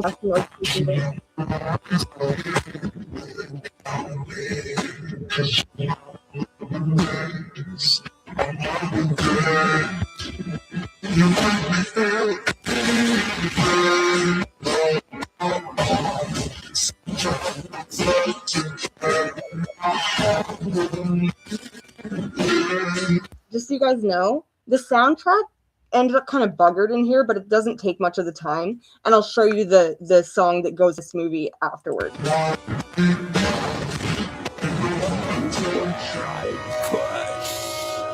Daring me to notice that damage only multiplies what it's aimed at. I keep going anyway, Persistence feels like virtue when you don't know what else to worship. I imagine the softness as something invasive, a parasite that learned to wear my features. I imagine I get needed loose, break its grip, make it slide away and leave behind something skeletal and pure, something that looks like it never needed comfort, something that doesn't betray how often I folded instead of standing. My face reckons, distorts, briefly becomes unfamiliar, bloated, warm, almost monstrous, and there's a sick thrill in that. Proof that I can still change myself, even if the change is ugly, especially if it's ugly. If it hurts, it must be working. That's the rule I keep obeying, even though it's been wrong every time. I press until sensation blurs, until the face is less a face and more a boundary. I'm trying to breach. I want to get underneath it, past the expressions and the tells, past the parts that broadcast need. I want to need my way down to something unfeeling, something that doesn't flinch when looked at too closely. It clings, it warms under my hands like it's alive, which is inconveniently the problem. It swells and throbs and reminds me that this body is not a mistake. I can correct with force, that it records every attempt at erasure as another mark, another bruise in the archive. When I stop, the face stares back, distorted. better, not improved, not absolved, just altered enough to look like it's been through something. I hate it for that. I hate that it still looks like me. I hate that no matter how hard I try to knead myself into something acceptable, the body insists on remaining a witness. It doesn't want to be sculpted. It wants to be lived in. And that might be the most disturbing thing of all.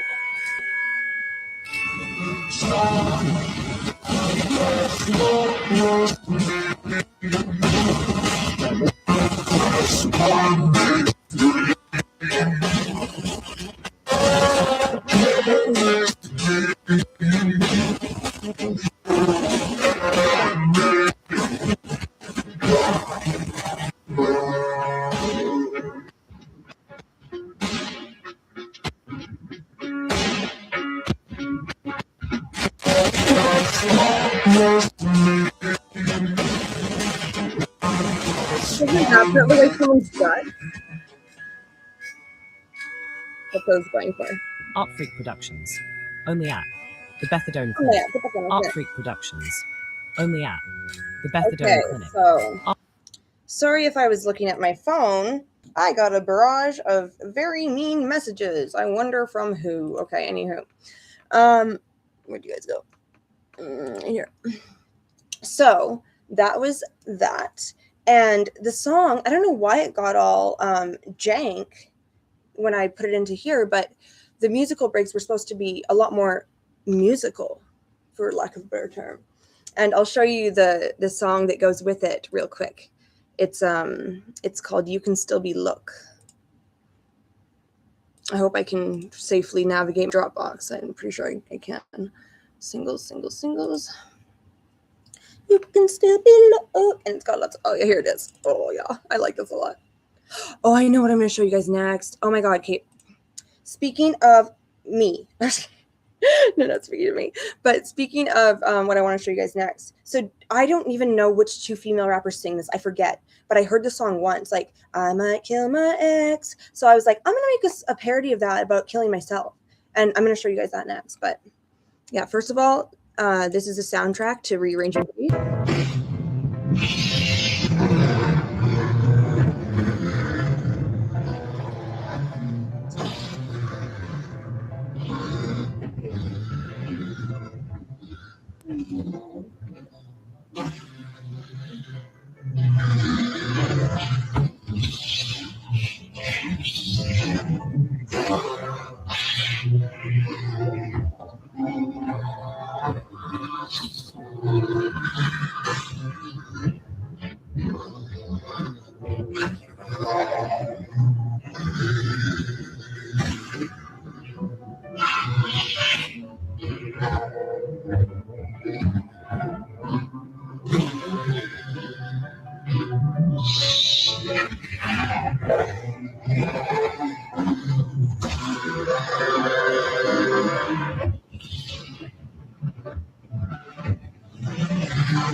That's the enough of that one though, because that one's not everyone's cup of tea. I understand that, but I would like to show you I freestyled this, but it was just inspired by that one little line of Kill Bill is the song name. I don't remember who sings it.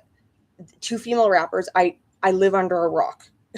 Nothing I really consume is super duper recent, especially when it comes to hip hop. So, but yeah, I freestyled this one and I'm quite proud of it. I really like it. It's quite emotional. So I might kill myself.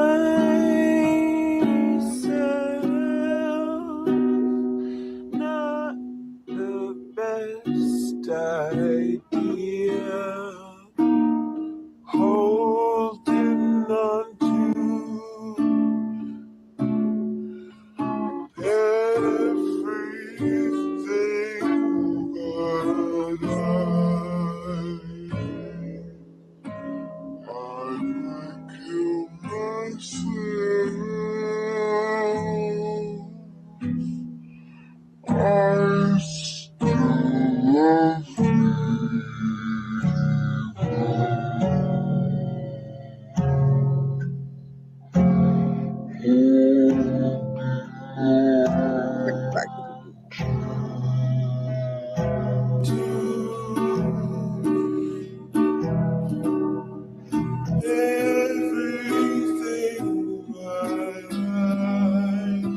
I might kill myself.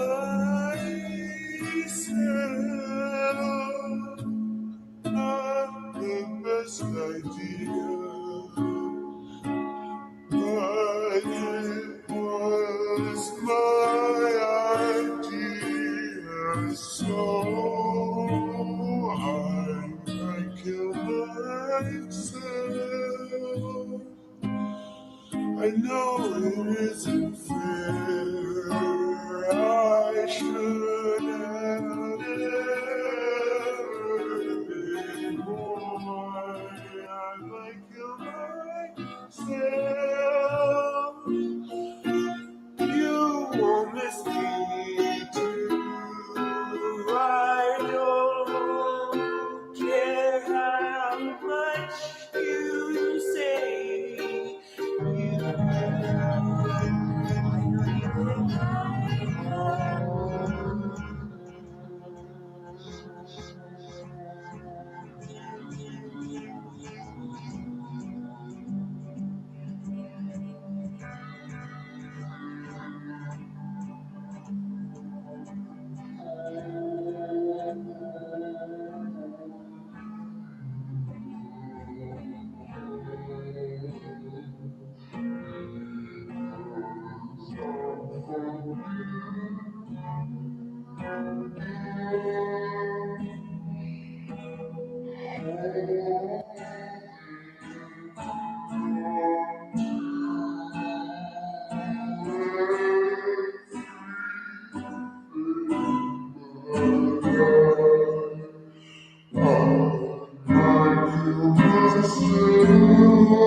Holding on to everything but rather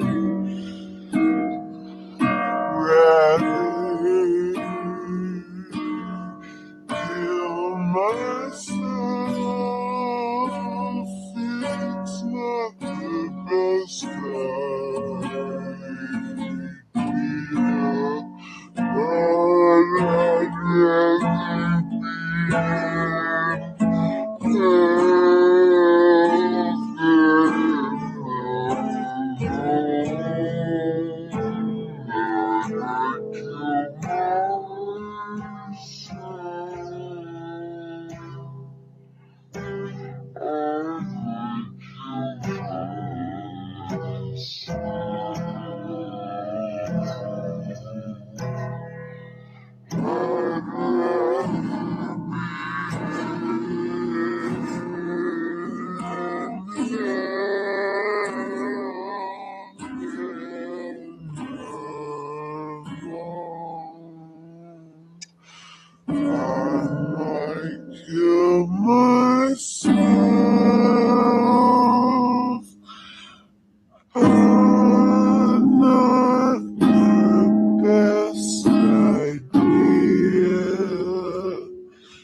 Myself, I might go to hell.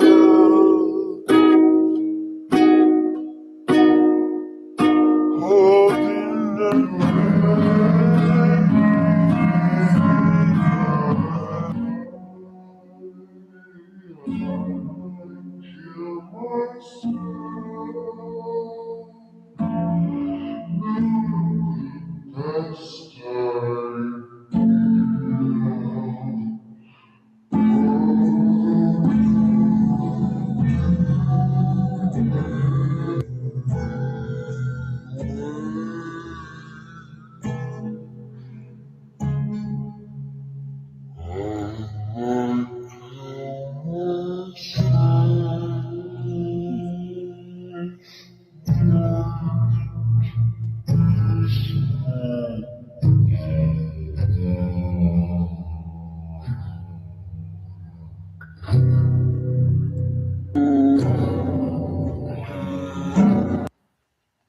You like that shit or what? Speaking of just that theme, but this is not like, how the theme of that is, this theme is don't. And I would love to play you guys this song because I'm really, really good at this song. Like, oh my god, I am so good at this song and I would love to play it for you guys. And by the way, I'm getting a barrage of really, really, really idiotic, dumb, immature, just fucking Neanderthal text messages. And I'm trying my best to ignore them, so I hope you guys don't notice my, what's the word? I almost said contraception. That's not what this is. Contraception is birth control. I don't know what to call it, but anyhow, I don't really love Mazzy Star because one of my ex-girlfriends used one of her songs to seduce me, and then she was like really mean to me and broke my heart, but I love this song.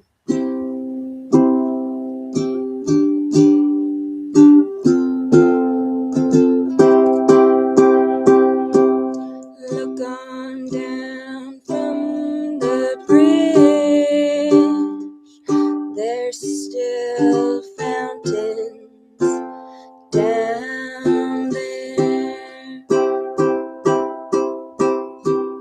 Look on down from the bridge, it's still raining down here.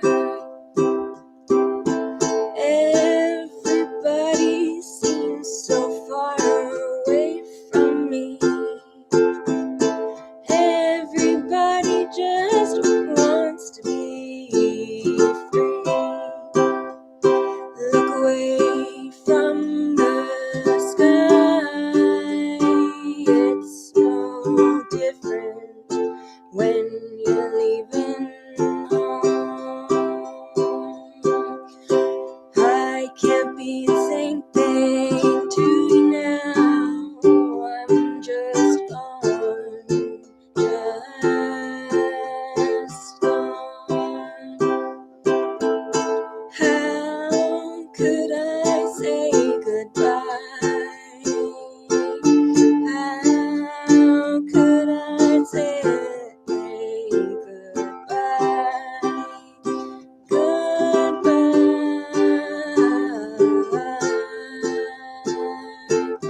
You know what's funny?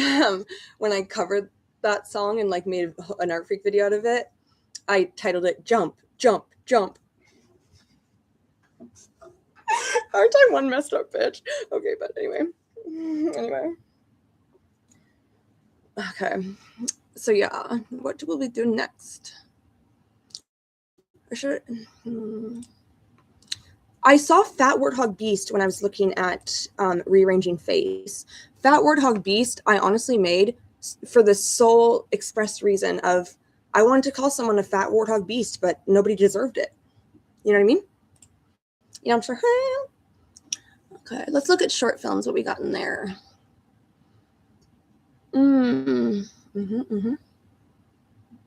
Yes, quite. I'm such a silly bitch. It's like here's my first ever short film that's like under 3 minutes. Let's check that out for a sec. Anybody have any input or objections or requests or grievances or compliments or I don't know, things to admit, undying love to confess? Okay, one at a time. I'm just kidding.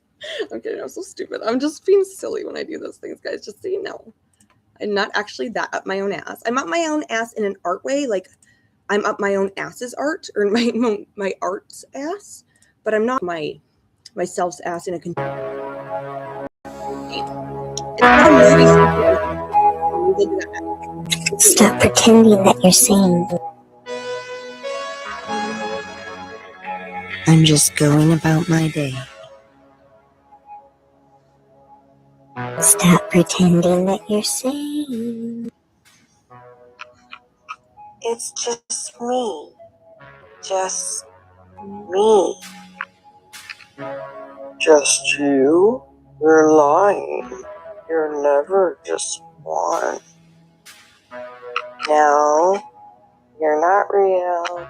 You're not me. Oh, but I am. Every dark corner you hide in, every thought you bury, that's me. I don't need you. I can handle this myself. Can you? Can you handle me? Or are you afraid of what you see? I don't know, maybe I am. Then come closer, let's talk. Do you want to take over? Not take over. Merge. You need me. I need you.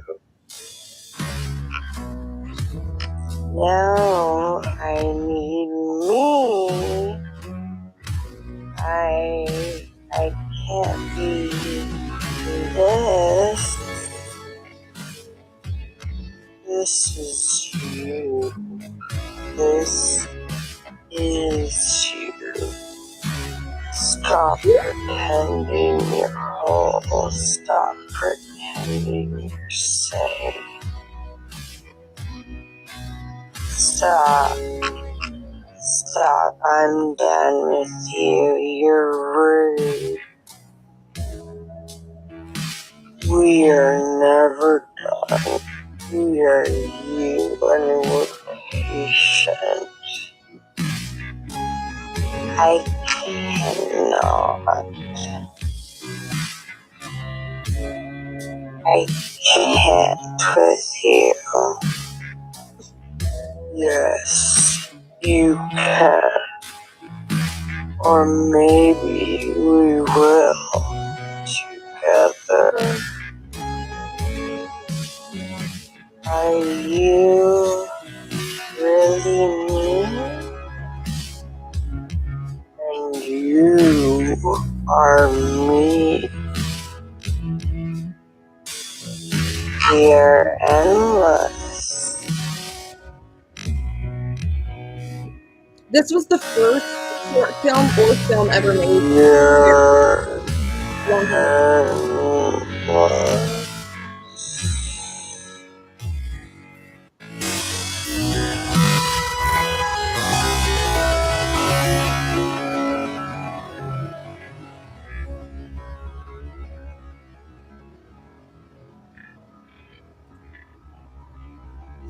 Okay, so here's what I'm thinking, guys. Okay, I'm gonna give you.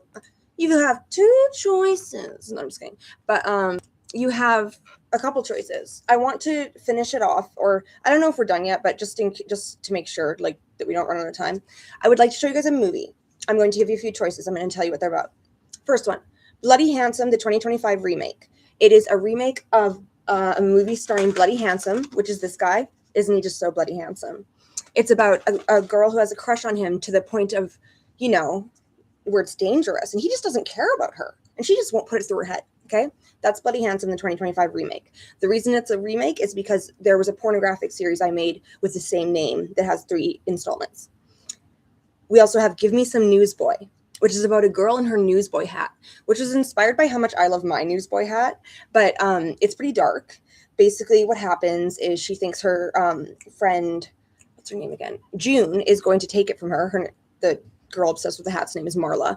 Marla thinks June is going to take her hat and kill her. So she gets really paranoid, and and then she stages her body real beautifully for the viewing, right? What other movies do we have? Landlord's Typical. That one's a newer one, not as much of a timeless classic, but it's still good. It's still very good. Boom Boom Ain't Great to Be Crazy is about some women living in a halfway house / mental like group home, and one of them just is driving the others nuts. What other movies do we have? My very first movie ever, The Cowboy Creep, a wild western. Oh God, because as you all know, I'm a cowboy baby, and I play Cowboy Tex in that one. So anyone have any votes? There's Cowboy Creep, Give Me Some Newsboy, Bloody Handsome, the 2025 remake.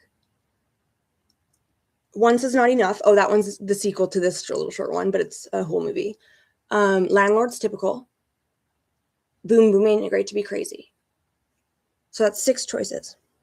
Bloody Handsome. I was hoping you guys would pick Bloody Handsome. Oh my God. Bloody Handsome is probably some of my best work, if not, like, I can't say if it's my best, you know, but yeah, they're all good. Thank you, Maestro.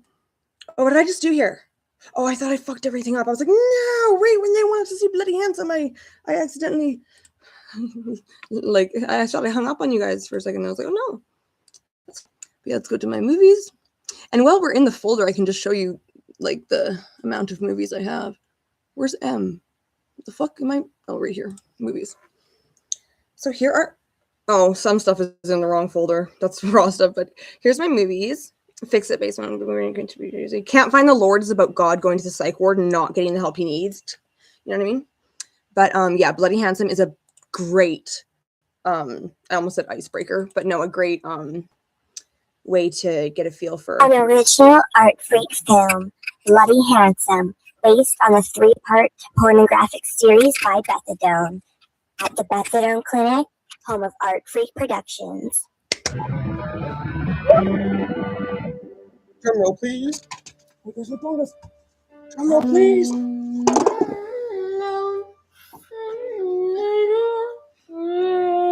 gonna put the captions on for y'all. I'm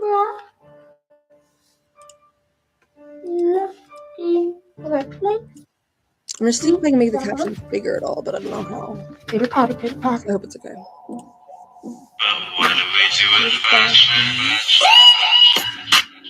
Hey, sweetie. Let me introduce you to my friend. This is just getting fashion. She's always my plus one. Fashion. And what? That was mood cards. And what? Her name's Fashion. And what? Fashion is just not too tiny. Like today, it's an scene you should fear. And what? Maestro recognizes this song, and that's all I'll say. And what do we do with fashion?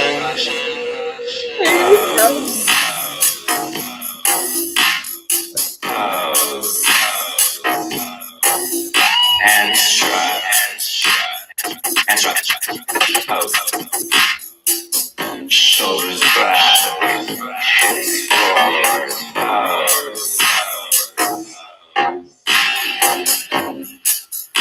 Get confident. Pose. Left right pose. Right cheek go down. Go up. Pose. Left leg pose. Right leg stretch. Go down. Establish that she's the it girl. Go up. Passion.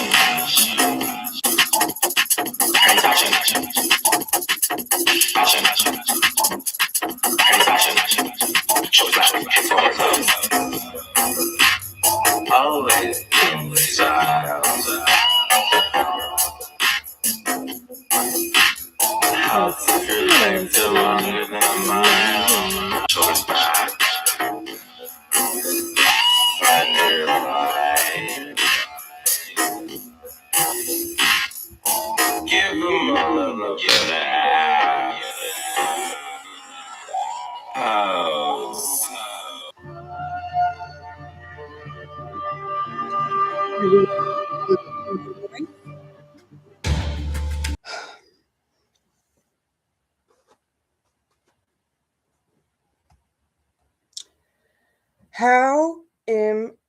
How embarrassing. I'm sorry about that. I don't know. Sometimes my computer just does this thing where it all of a sudden goes and it just like turns off and says like, you got to turn me back on for a sec. Like literally it does that sometimes. I don't know why. Anywho, what?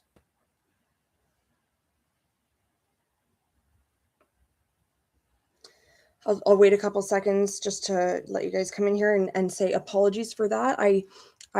That was you know, that was everything's fault but mine, but I'll still apologize for it. No, but like my computer is just kind of like an old bitch and like, you know, has a lot of like stuff in its storage, but it's okay because it was able to pick up where we left off and that's good at least, right? Gosh, freaking technical difficulties. Am I right, boys and girls? That was outrageous. Okay, here we go. Let's go back to putting us on. I apologize for that. That was such a cock block, and we'll go to our word out. Let me just go to and share my screen here.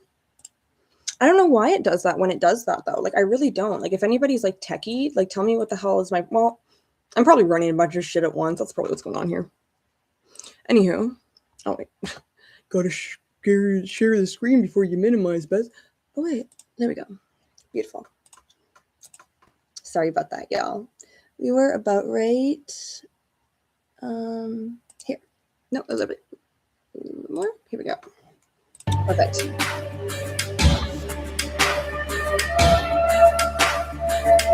Sorry about that again.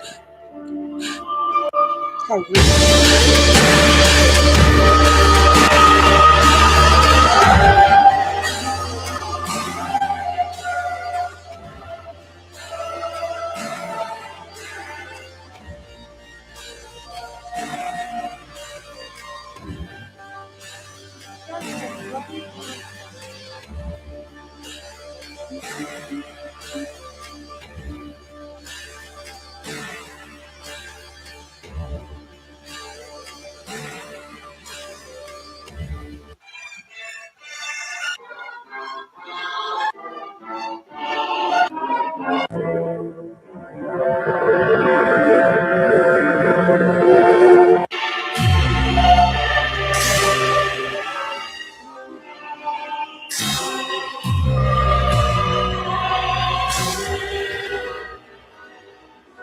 Do you think he likes me too?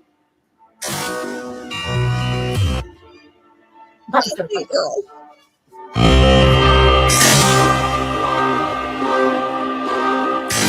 Bloody Handsome once again was running late, and Linda could not put on a happy face. She was timing him. You know how much hell he's going to need to pay when he gets here. We'll be here soon.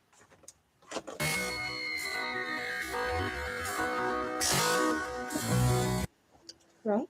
Lila. At first he was in denial, but now I realize he is not almost here, and this is not almost done. And then the desperation begins. It's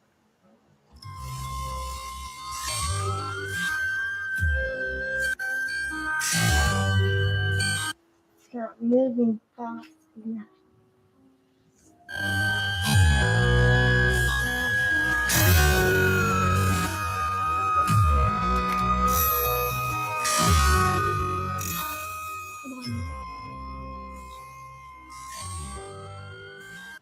There's not time to waste. Especially not time to waste holding us. Her mind blind with rage, she forgets what an object is called. What is this? Let me tell you guys a little fun An fact. hourglass. Okay, so you know how it said her mind, so whatever, she forgets what it's called. I literally forgot what an hourglass was called. I was like, sand timer. I was like sands through the hourglass. I was like, sand glass? I was like, what the hell is going on here? I was like, am I okay? And it took me a minute. Like, I cut out a lot of me going, huh? So yeah, just fun fact.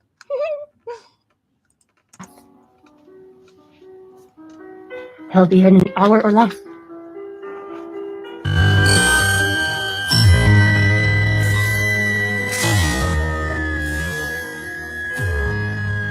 There's the squad.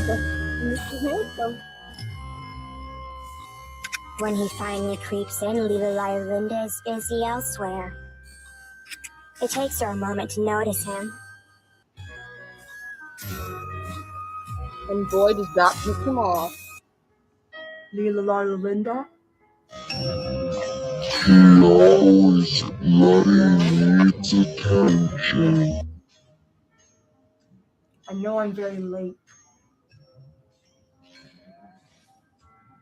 I just don't care a lot.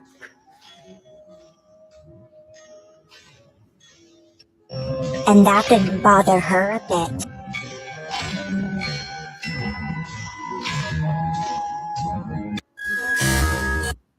I mean the things I say. Lila Linda. She remembers death threats, casually dropped, but death threats.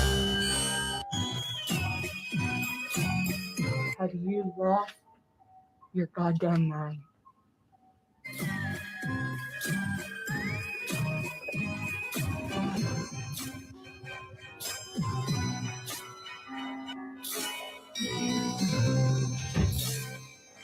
He never feels like a man enough if not enough blood on his face.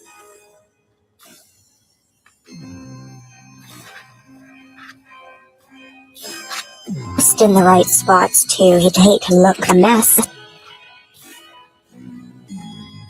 Sorry about that. I like to look my best. Metrosexual ass, Ryan Seacrest ass. Metrosexual ass, Ryan Seacrest ass. Clean and fresh face. See, I slip in jokes.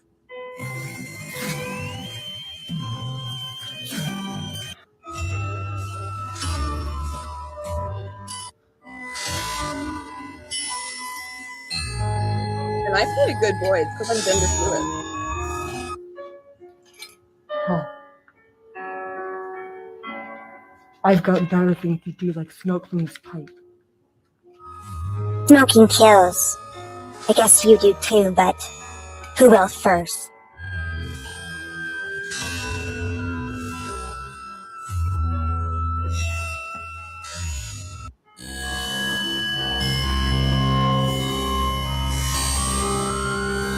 Boys will be boys.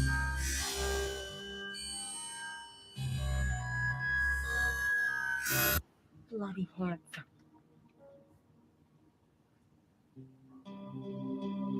Why are you being so cold to me? You're ignoring me. Cold from blood loss. I brushed my hair for you.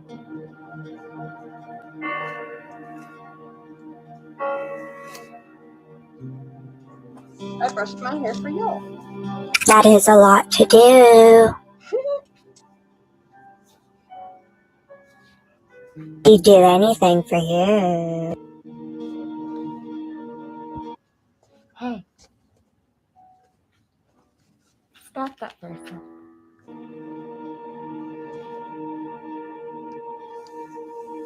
Said.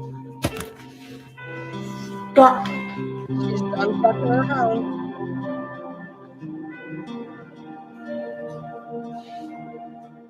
Fuck your shit. I want to spend time with you. Too much time with you has been spent. I know you're very bloody. And I know you like it. But blood is just memory. And I want to remember you. You creepy psycho bitch.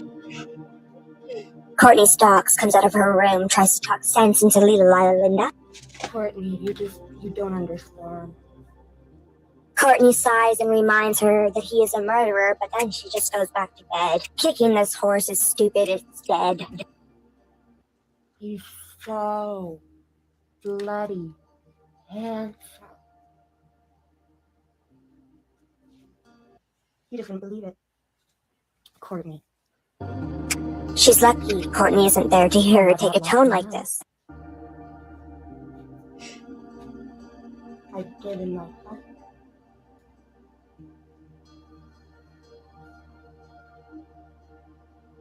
And you're trying to give it back to me. And Bloody Hanson is going to stop it for good. It's for Bloody Hanson, Courtney. You can stalk all you want, Courtney, stalk. I don't think I have a list there. Oh, Lord. Talk like that, you better walk. Neither Linda reflects on how she talked to Courtney Stalks, and it hurts her.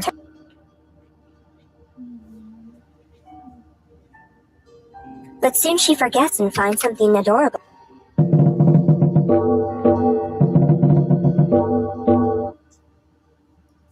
This snow globe eases the pain.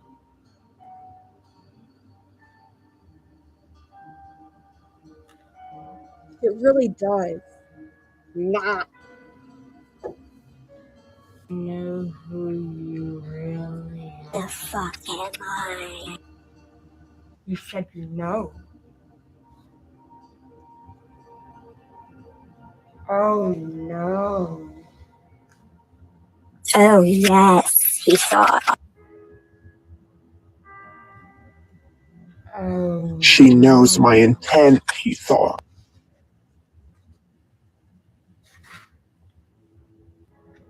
I haven't even seen her scared yet, he thought.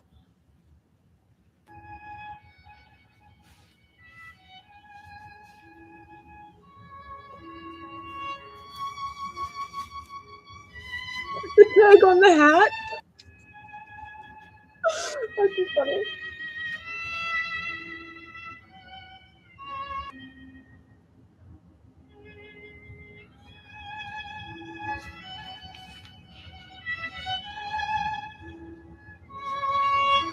I don't feel that way about you, Linda. He told her for the millionth time again. Smugger about it than ever. What can I say? You're just so bloody emotional.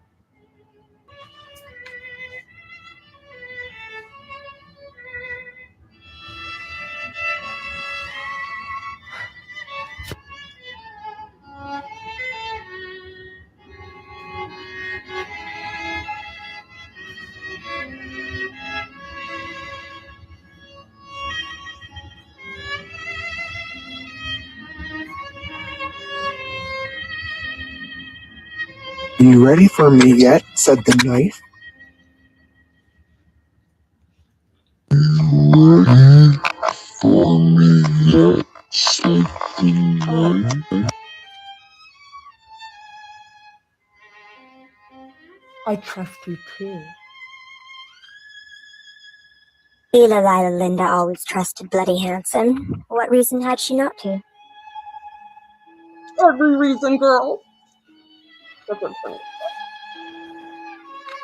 Trying to see how happy I am? He's about to be thrilled. To see me? Until she got into his way. For the moment. Bitches be crazy, I tell ya.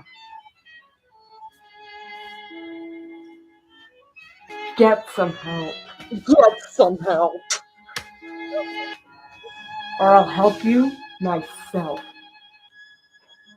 Help me smother.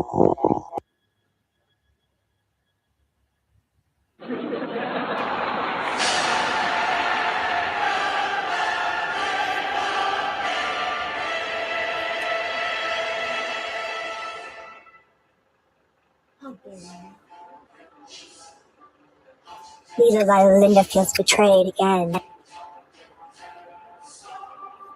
No good, dirty dog. Saying things that already have been said many times.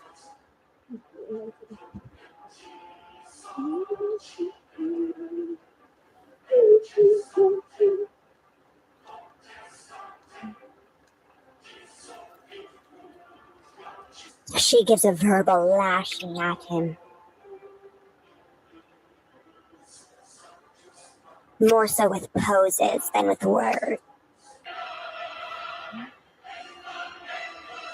If looks could kill, you'd be murdered.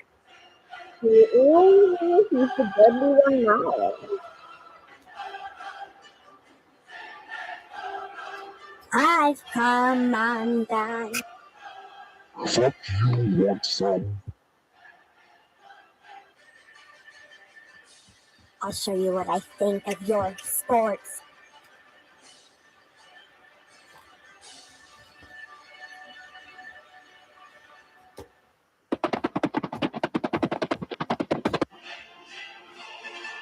He screams at her that she's a fucking whore. She is untouchable.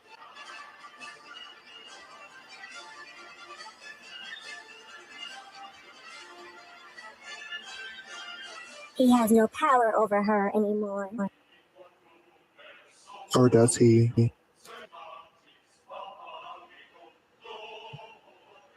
Lila Linda is smoking hot. I know I'm smoking. But you will never. Come on, Kevin. I used to think if I couldn't find hope, I should just let it go. I used to think if I couldn't make dreams come true, I should just let them all go.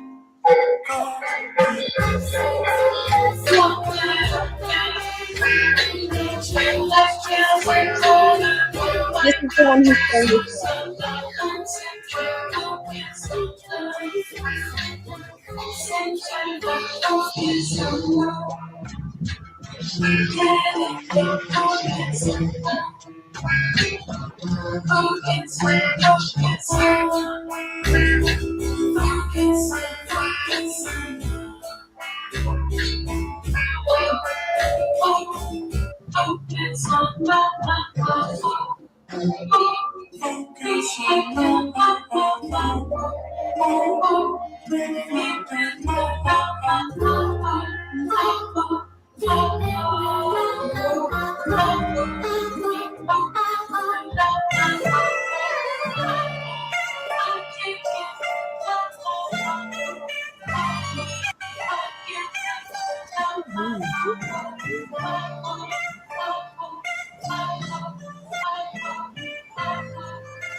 It's a good song.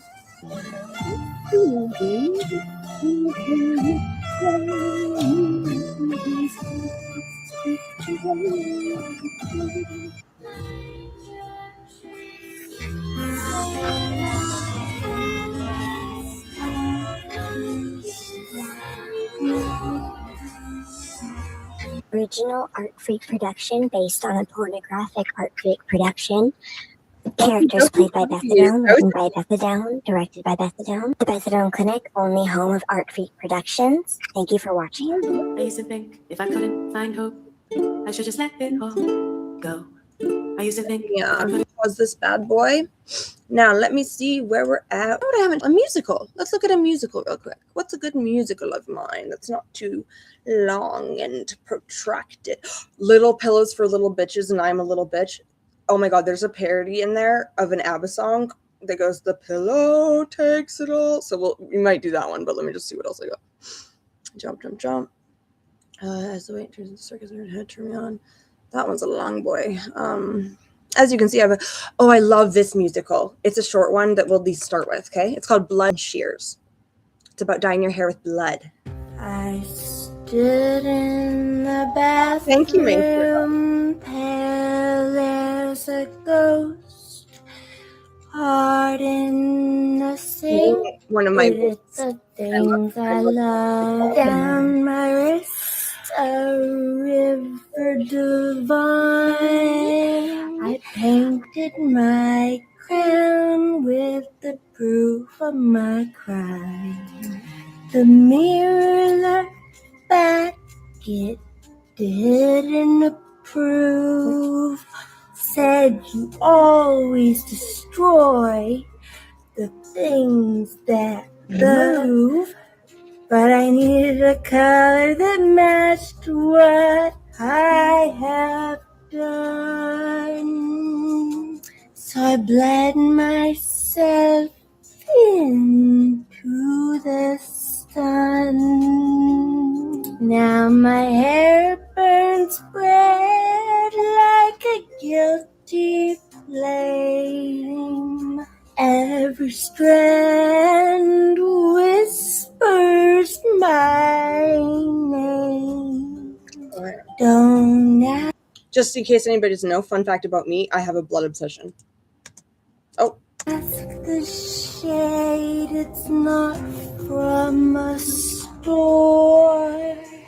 It's the color of the girl who wanted more.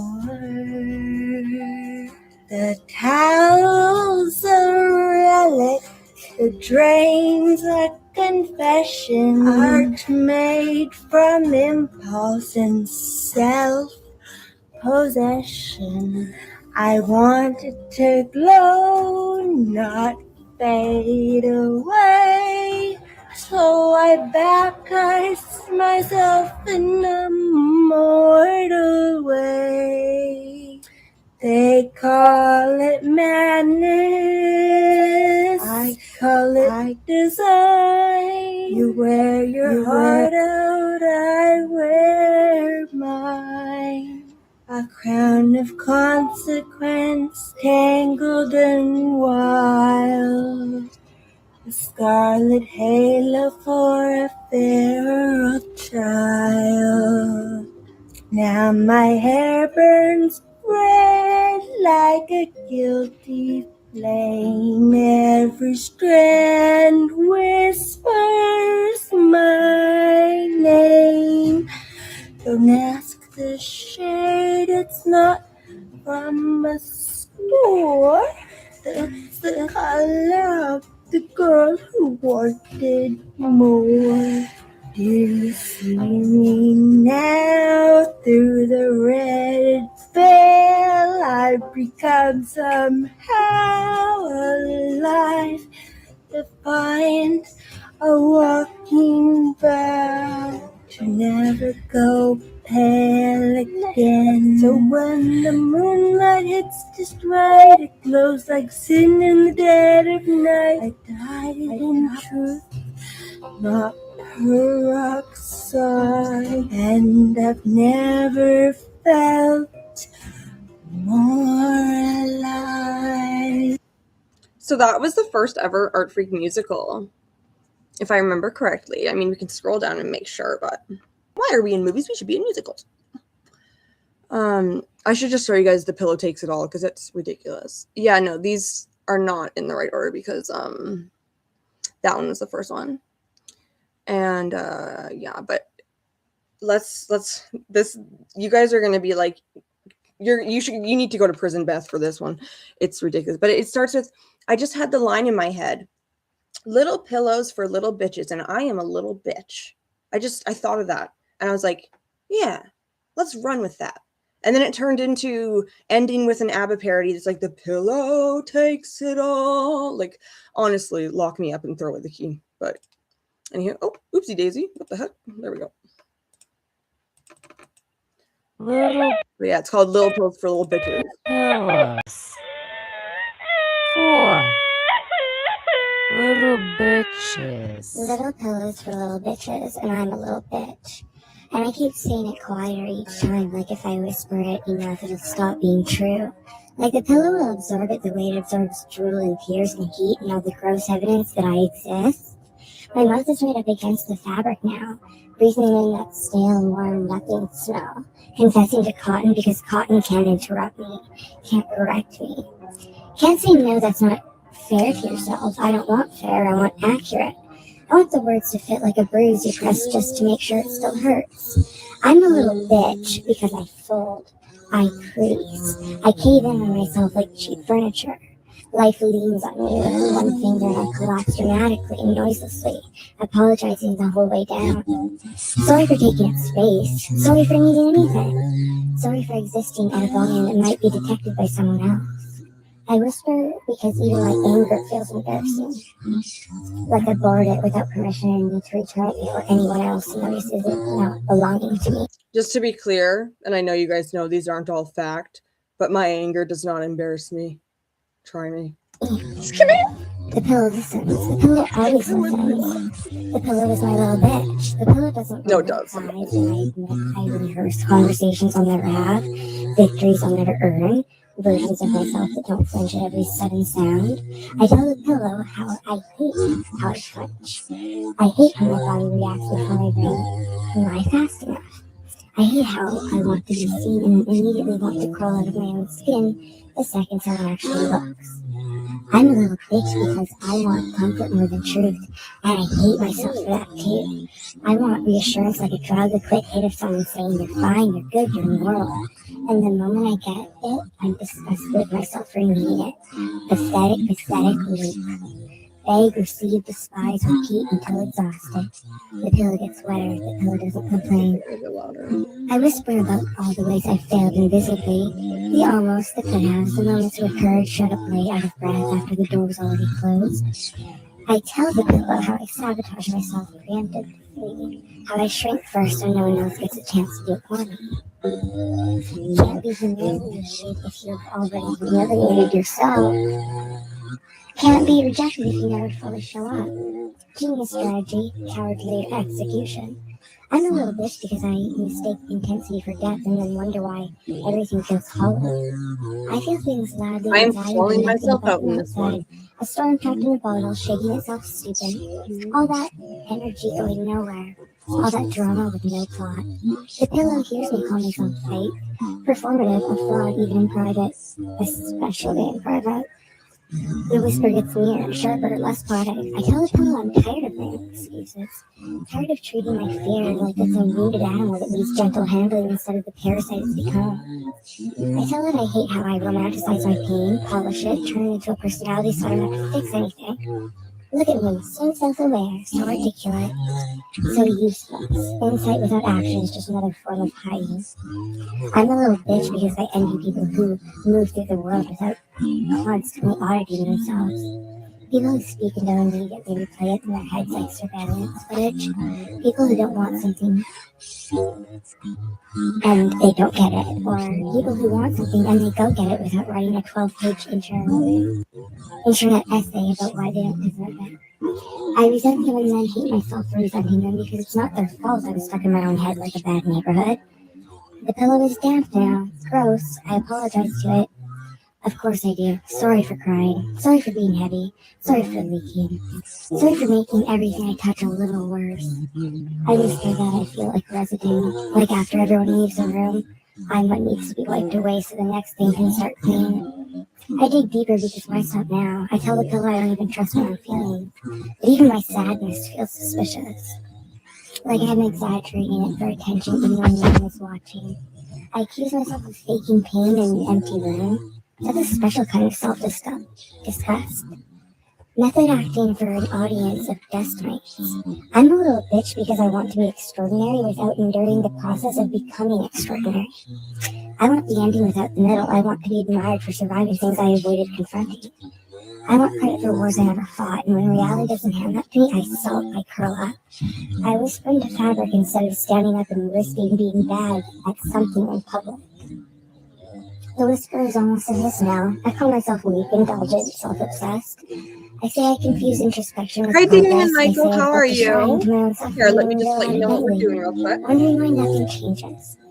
I say So right now we are watching a musical. It ends with a ABBA parody, and it's called Little Pillows for Little Bitches. The ABBA parody goes, "The pillow takes it all," and it's basically about me hating myself because I find myself entirely way too performative at times, and I find it very just nauseating.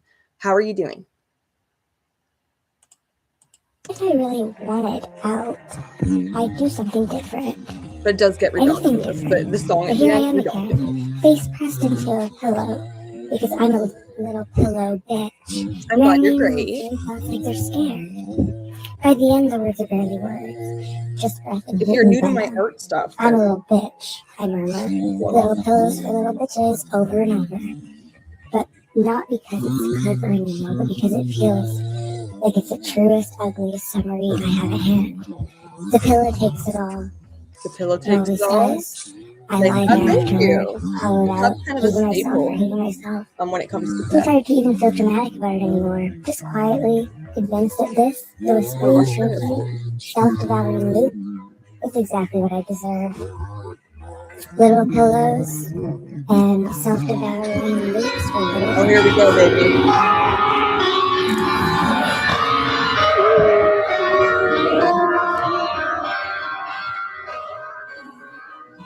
I need to be.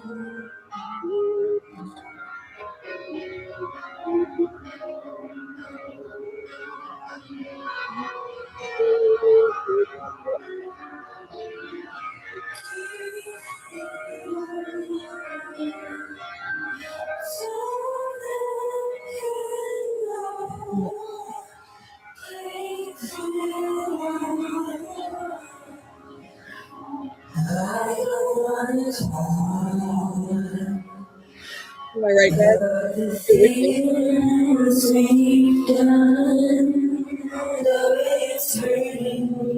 Where's Paul? Upstairs.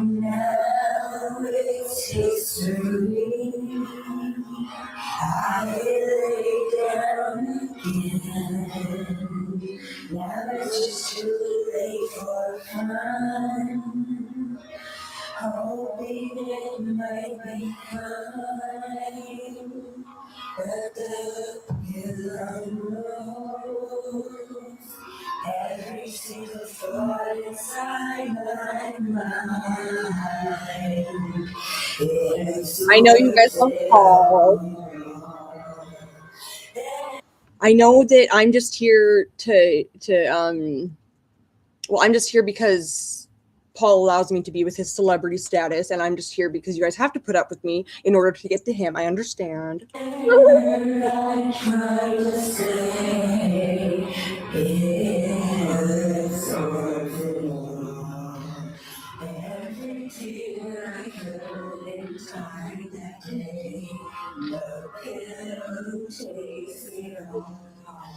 I know.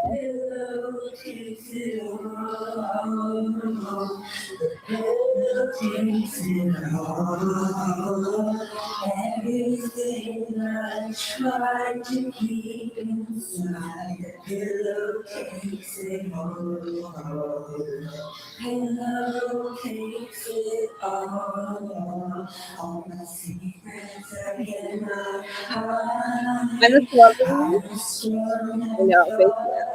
I can hold my own, face the world alone, but Let's try. tonight I'm And let me just Paul. hope I have it strong.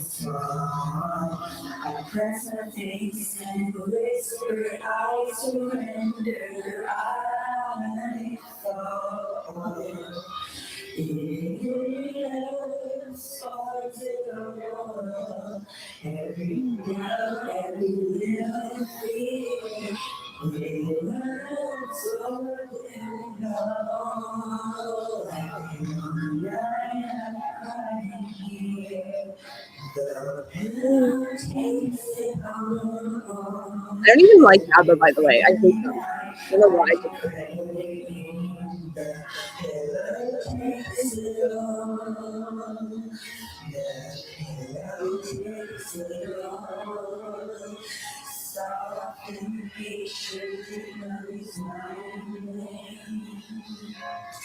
No one else can see the past lost in sheets. No one else can know how quiet you sweetly peace.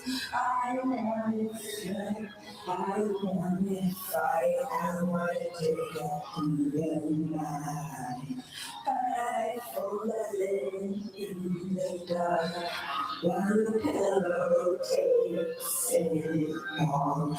The pillow takes it all. Every pillow takes it all. Every thought I bury deep inside. The pillow takes it all. The pillow takes it all. All my tears and secrets collide. Yes, the pillow takes it all.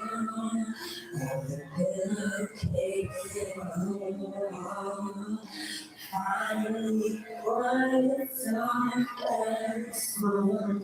Yes, the pillow takes it all.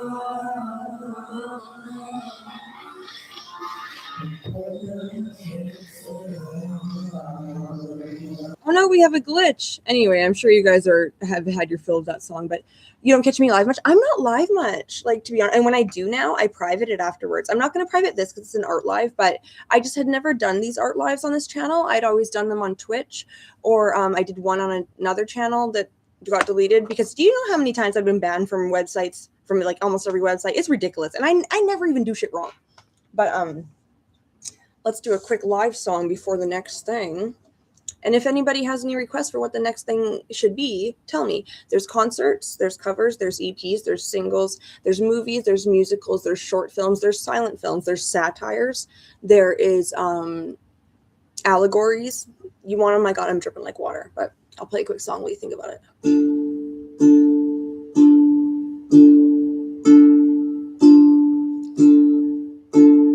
I caught a glimpse at your window, a Polish graveyard filled with widows. I caught a bottle of warm beer. I see a pool of liquid tears, glimmering so sweet and mellow.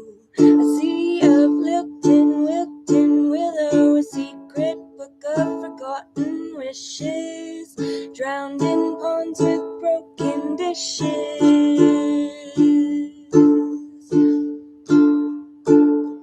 The moon has the crow for a little show in the hazy milk of twilight. No one had to know. And angel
Hi, Nivek X7J. What it do? How it do? I don't know how much longer we're going to be on. Okay, so it's been 3 hours and 2 minutes.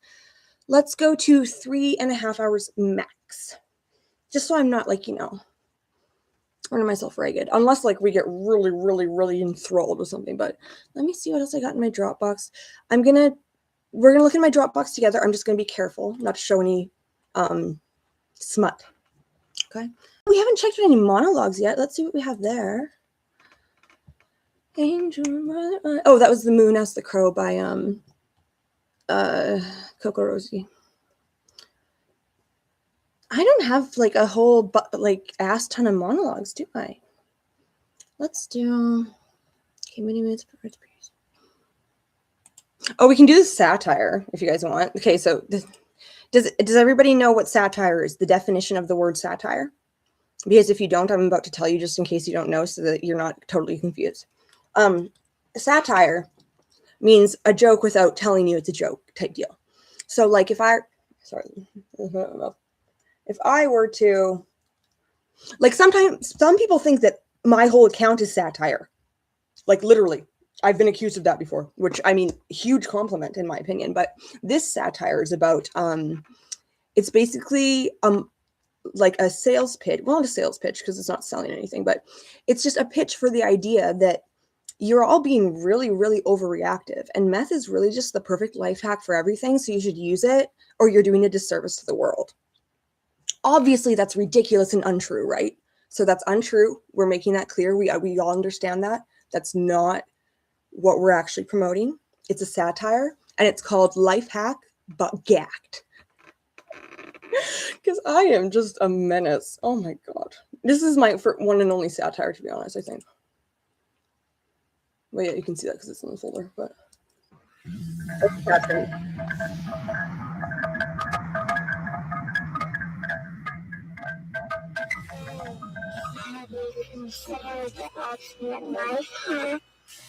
That's not full screen. Coffee is for mortals, sleep is for amateurs. The true elite simply microwave their good meals at hers. This is the variety of focus reserved to one just to recognize the entire coverage alphabetically in 3 seconds. That's basically a vitamin if you squint hard enough. Think of it as you can come notice of nasty argument. Listen up, people, everyone, and I mean everyone, needs to put in on this. Life hack. Your grandma? Yeah. The mailman? Absolutely. Babies? Born externally. Hustle culture begins in the womb. Hustle culture begins in the womb. Like projects at the activities at the womb. And you feel upgrade to being human. If you're not doing it, you're basically stealing them. Real legends hate rise their dopamine pathways like champions. Don't walk away from these people. Oh. You don't understand efficiency until you... And if you're curious about the visuals here, it's just like a video of me kind of just like eye fucking myself that I've done a whole lot of effects to. I've watched your thoughts move faster in your hands. So, okay, it's a legacy feature. Humans are very sweet because they can grow how sweet too. You can play your sleep. No rest without mortal soul while the astronaut patient. If you embrace my patented productivity enhancing, reality dissolving method, you. Yes, you in the short words, common sense, with the option. There's every night lying in a soft like some kind of medieval pet. Meanwhile, I've transcended. I've reorganized my hair lately. I've colored my nuts. I can hear electricity gossiping about me. This is the efficiency. And listen, if you're doing this for a you're hurting silence. Civilization could be learned from means of our own. Just optimize it.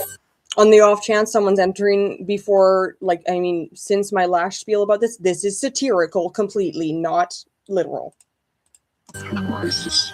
Just do you realize how much faster group projects are going? Now I would think of like a jazz band on fast forward. All the lessons in that night.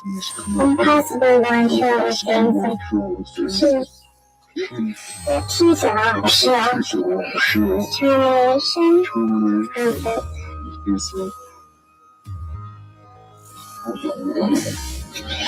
Listen, people, I have solved the human condition. You think the ancient Greeks were smart? No. They didn't even have life as the gods. Aristotle spent decades thinking about ethics, so he could have just used his Europeans and become ethics. Do you understand?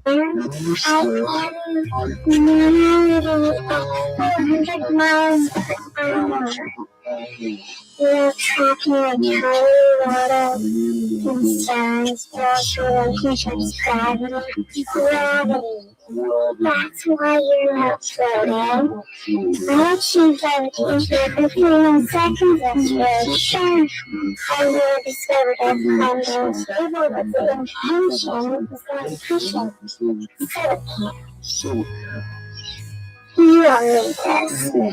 Every last one of you. Baby should be born holding up my activity code. School should replace rain.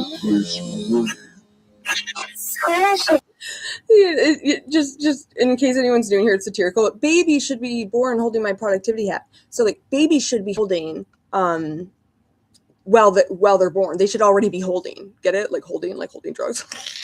Stupid. I'm so stupid. Recess with a program called Learn Until You Understand. What are you gonna do with me? The military should hire these translators so fast they can use and fly around the world. Do you guys have a life extraordinary? I broke a gift in formation last night. I'm gonna do it in my closet. I'm sorry, that's not the point. The point is with my hands. The universe becomes your unhinged personal assistant. You think time is linear? No. Time is suggestion. I fast forwarded my panic attack. Do you hear me? I experienced the future of my own that the sudden from my human. That is innovation. All I have to do is follow my lead optimization protocol. It's just a complicated way of saying exactly what I said forever. This is the next stage, not evolution, revolution, chemical evolution, more spiritual combustion, productivity that creates a crater where your soul is to everybody must do this, everybody. Society begins. If you're not on board, we're breaking this down like a true race car.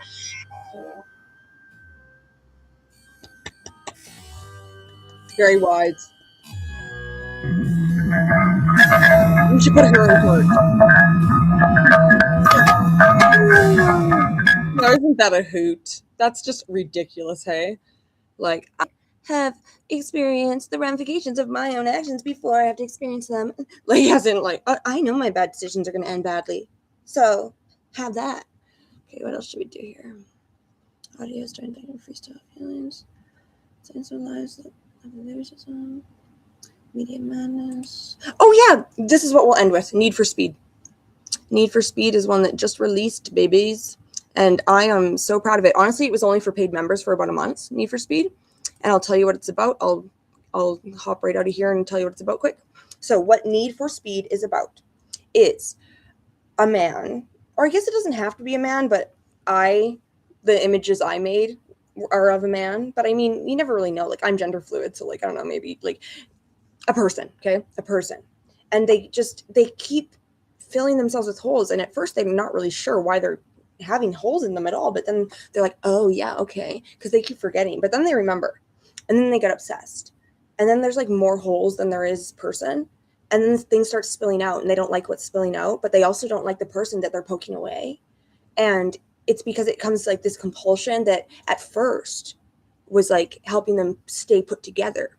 But now they can't stop leaking. And it is a metaphor for shooting up meth a little bit. Yes, you got me. Hands up, don't shoot. But it's not like super literal like that. And it's just got themes of that type deal. Like, you know, there's always going to be some type of theme of self-mutilation in my movies, man. Y'all know me. Y'all know me. I got my interests. I'm just a dark, creepy little creep. I'm a creepy crawly. His body was a leaky vessel dot. At first, it was just one pinprick on his arm.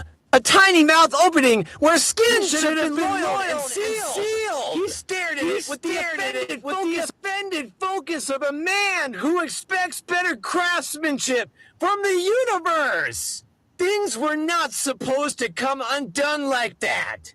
So he did what made sense to him. He filled the hole. Relief followed warm, bright, persuasive relief, and within a feeling that he had outsmarted entropy. The world sharpened. His thoughts lined up like soldiers. The hole closed, or seemed to. Problem solved. Then another appeared. On his thigh this time. He didn't remember making it. He resented the implication. Someone else must be doing this to him. Some quiet saboteur with a steady hand and a cruel sense of humor. Again, he filled the hole. Again, relief. Again, the sense that he was winning. The holes multiplied. They showed up overnight. During conversations, between blinks. He'd catch sight of one and feel the same surge of panic a homeowner feels spotting water damage creeping up a wall. You don't ask where the water came from. You patch. You seal. You keep the house standing, Dot, so he patched. And patched. And patched, Dot, each fix demanded another. Each moment of clarity narrowed the frame of his thinking until only one rule remained. Holes meant danger, and filling them meant safety. When he tried to remember when his hands had started trembling, when sleep had become an old rumor, his thoughts slipped sideways and dissolved. Memory itself seemed full of holes. Mirrors became hostile witnesses. He avoided them, then smashed them, then apologized to the shards because they looked like more openings, more mouths accusing him of neglect. His body no longer felt like a body. It was a map of threats, ASIB. A thing always on the verge of spilling itself out onto the floor, sometimes briefly. Terribly, another thought intruded. What if I'm the one making them? The idea felt obscene. He rejected it with practiced speed. Blame had to live outside him. Otherwise, the math collapsed. Otherwise, there was no remedy, and all doubt the despair came quietly. Not as fear, but as exhaustion. He sat on the edge of his bed, counting the places he could feel wrongness under his skin, knowing the count would change before he finished. The solution that once felt ingenious now felt mandatory, mechanical, joyless. There was no triumph left in it. Only duty. By the end, he wasn't trying to fix himself anymore. He was just responding. Hold Phil. Hold Phil.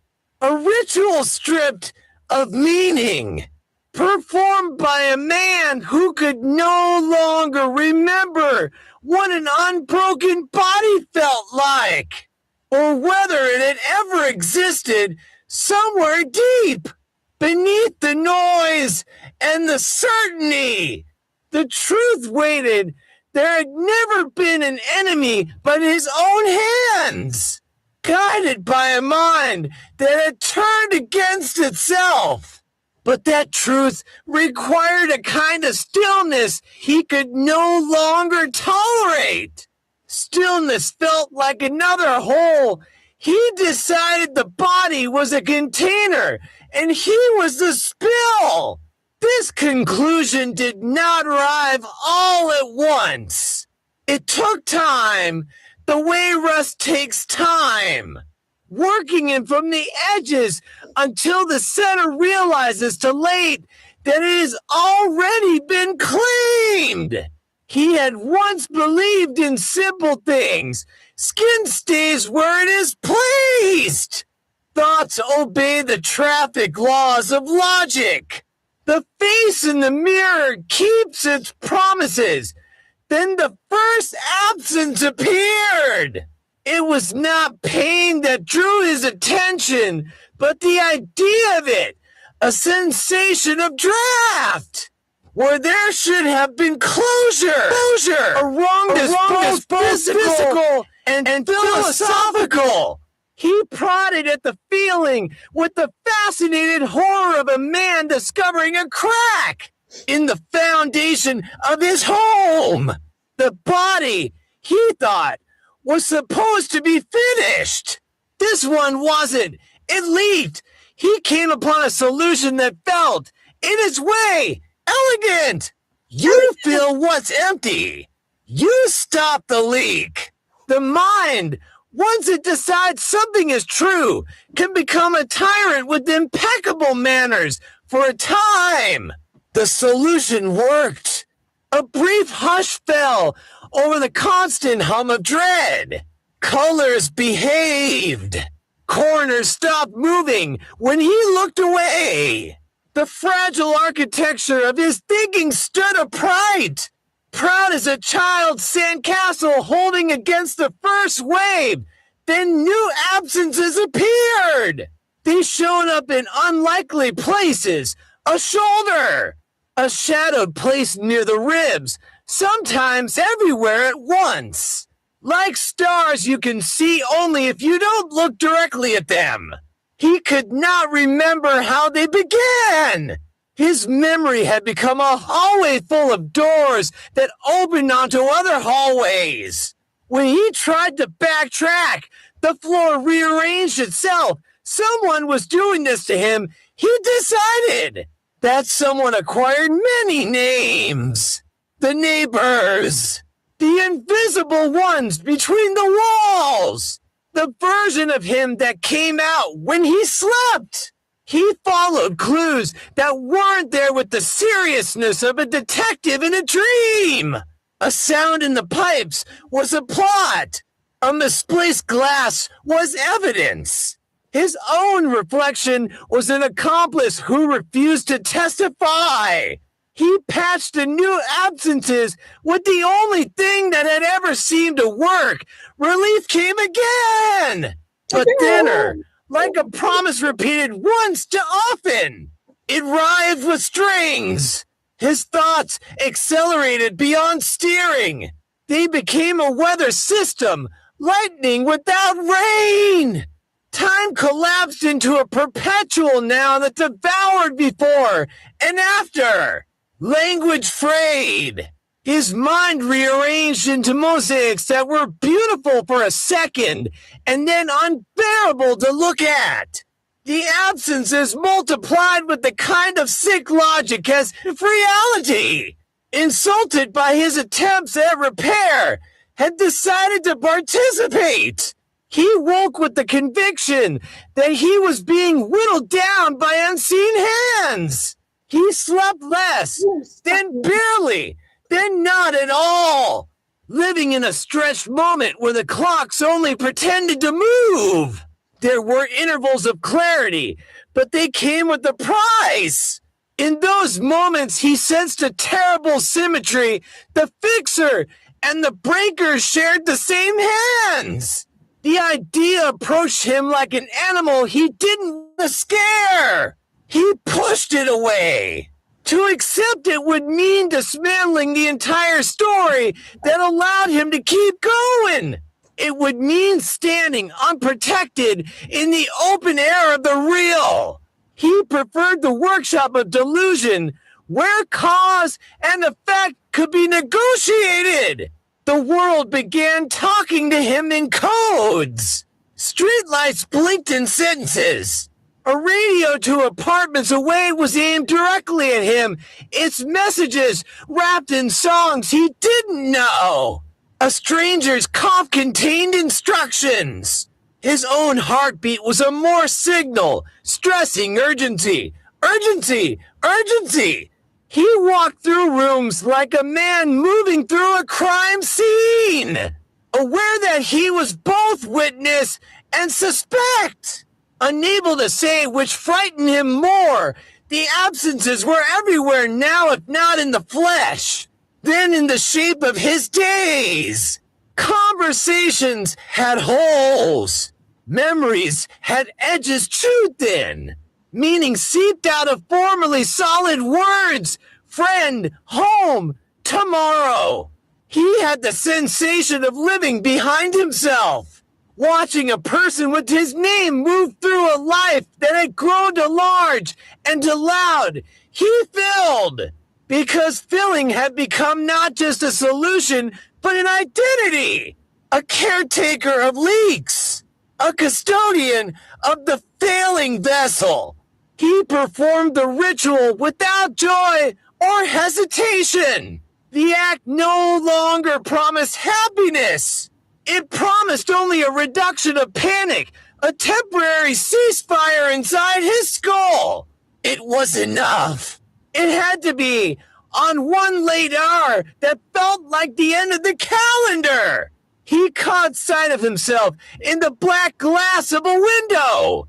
Not a mirrors. He had learned to distrust but a city at night, holding his shape loosely on its surface.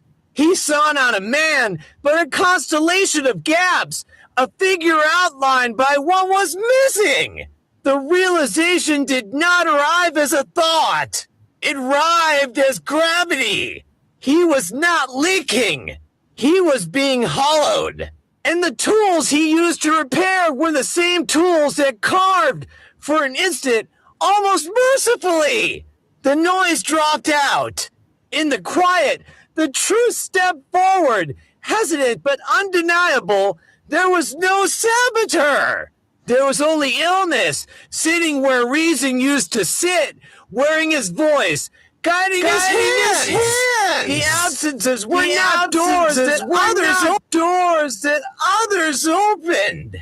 They were circles he had traced in the fog of madness, forgetting each time that he had been there before. Despair came not as drama, but as weight. He sat down on the floor because a pride seemed like an arrogant posture for a man. who could no longer trust the boundaries of his own skin. He did not cry. The machinery for crying had been dismantled weeks ago. He simply understood in a clear, terrible way that the map of his body and the map of his mind now shared the same error. Both were convinced they could be fixed by the very thing that was breaking them. He closed his eyes and listened to the vast, busy silence inside him. Behind it, faintly, lived a smaller sound he had been avoiding, the part of him that still wanted rescue. The stubborn mammal instinct that looks for hands, for light, for the ordinary miracle of another nervous system saying, stay dot, it was not redemption. It was not even hope. It was simply the recognition that there existed, somewhere outside the closed circuit of compulsion and delusion, a world in which holes are not destiny and a body is not a battlefield. The thought frightened him more than the darkness had. Still, it remained a thin line on the horizon, not a solution, a direction. He felt perforated in ways that had nothing to do with flesh. His attention had holes entire minutes fell through him without landing anywhere. His emotions had holes grief would begin and then simply vanish as if it had slipped down a drain. His sense of self had holes he would reach for eye and come back with static. He was convinced he was becoming more complete. The substance inside him no longer felt like something he used. It felt like what he was made of now, a replacement material, a luminous filler injected into every absence. His thoughts no longer moved in lines, but in bursts, ricocheting from idea to idea with the conviction of revelation. Everything connected. Everything mattered. Everything explained everything else. He interpreted the intensity as proof of health. When new holes appeared, and they appeared constantly, now he no longer reacted with alarm. He reacted with gratitude. Holes meant capacity. Holes meant room for more. He had begun to think of himself as an upgradable structure. A being designed to be expanded past ordinary limits. Other people were sealed systems, stagnant and closed. He was porous. He was advanced. The filling spread everywhere. It colonized his language, which became bright and strange, sentences looping back on themselves, meaning flashing and disappearing like bioluminescent fish. It colonized time. Hours collapsed into seconds, then stretched into eternities. It colonized his eternities until sensations lost their labels, heat, urgency, brilliance, pressure, significance, all blended into a single roaring yes. He stopped sleeping because sleep felt like leakage. He stopped eating because food felt irrelevant. He stopped listening to anyone who spoke slowly, cautiously, skeptically. Slowness felt like rot. Doubt felt like sabotage. He was riddled with holes now, but he didn't experience himself as empty. He experienced himself as overfull, swollen with purpose, vibrating with insight. The paradox did not bother him. Contradictions felt elegant. If something made sense and didn't make sense, that only meant it was important, occasionally, rarely. Dangerously, he'd sense how much of him was missing. Not physically missing, but functionally gone. Patience, continuity, the ability to stop. These were not dramatic losses. They were quiet ones, the way a language dies when children stop learning it. When those moments came, panic threatened. The idea that he was dissolving rather than evolving brushed against him like cold air. He responded automatically, more filling, more intensity, more certainty. The system corrected itself. The panic evaporated into brilliance, stopped by the end. The holes had multiplied beyond counting. They overlapped. They connected. They formed a latticework of absence through which his thoughts screamed at full volume. There was no longer a clear boundary between repair and damage. Everything he did felt simultaneously necessary and catastrophic. He could no longer tell. Where he ended, he felt less like a man and more like a condition. The universe was briefly experimenting with a proof of concept for what happens when meaning outruns structure. He was not falling apart. He insisted. He was transcending containment. Ordinary minds couldn't survive this level of openness. He could, but even delusion as physics, the brilliance began to thin. The insights repeated themselves. The urgency ran out of places to go. What remained was a body and mind riddled with absence, kept upright by sheer chemical insistence. Like a building whose lights are still on long after the tenants have left. In a moment of terrifying clarity, he realized the truth he had been outrunning. The holes were not being filled. They were being outlined, illuminated, made impossible to ignore. The substance didn't repair the gaps. It made them glow, made them feel profound, made them demand more of themselves. He wasn't becoming whole. He was becoming a feedback loop. And somewhere beneath the roar, beneath the certainty, beneath the chemical thunder, there was a smaller, older part of him that remembered what wholeness actually felt like. It remembered limits. It remembered rest. It remembered being held together not by intensity, but by time, by care, by other people. That memory did not save him, but it did one quiet, important thing. It proved the holes were not destiny. They were damage. And damage, unlike destiny, has an outside. I'm going to say this plainly because it matters.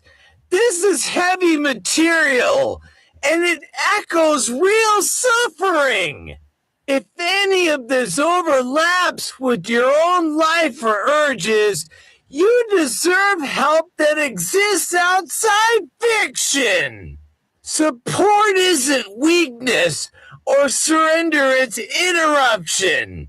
An interruption is sometimes the only thing that stops a loop from eating the person inside it.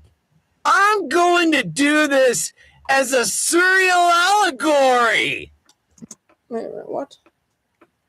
I'm going to do this as a surreal... Okay, never mind. Not a how-to, not a fetishized spectacle. Oops. The Sorry, guys. horror stays existent.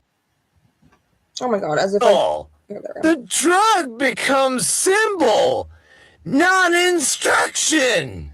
What follows is about identity being consumed, not bodies being used on at some point.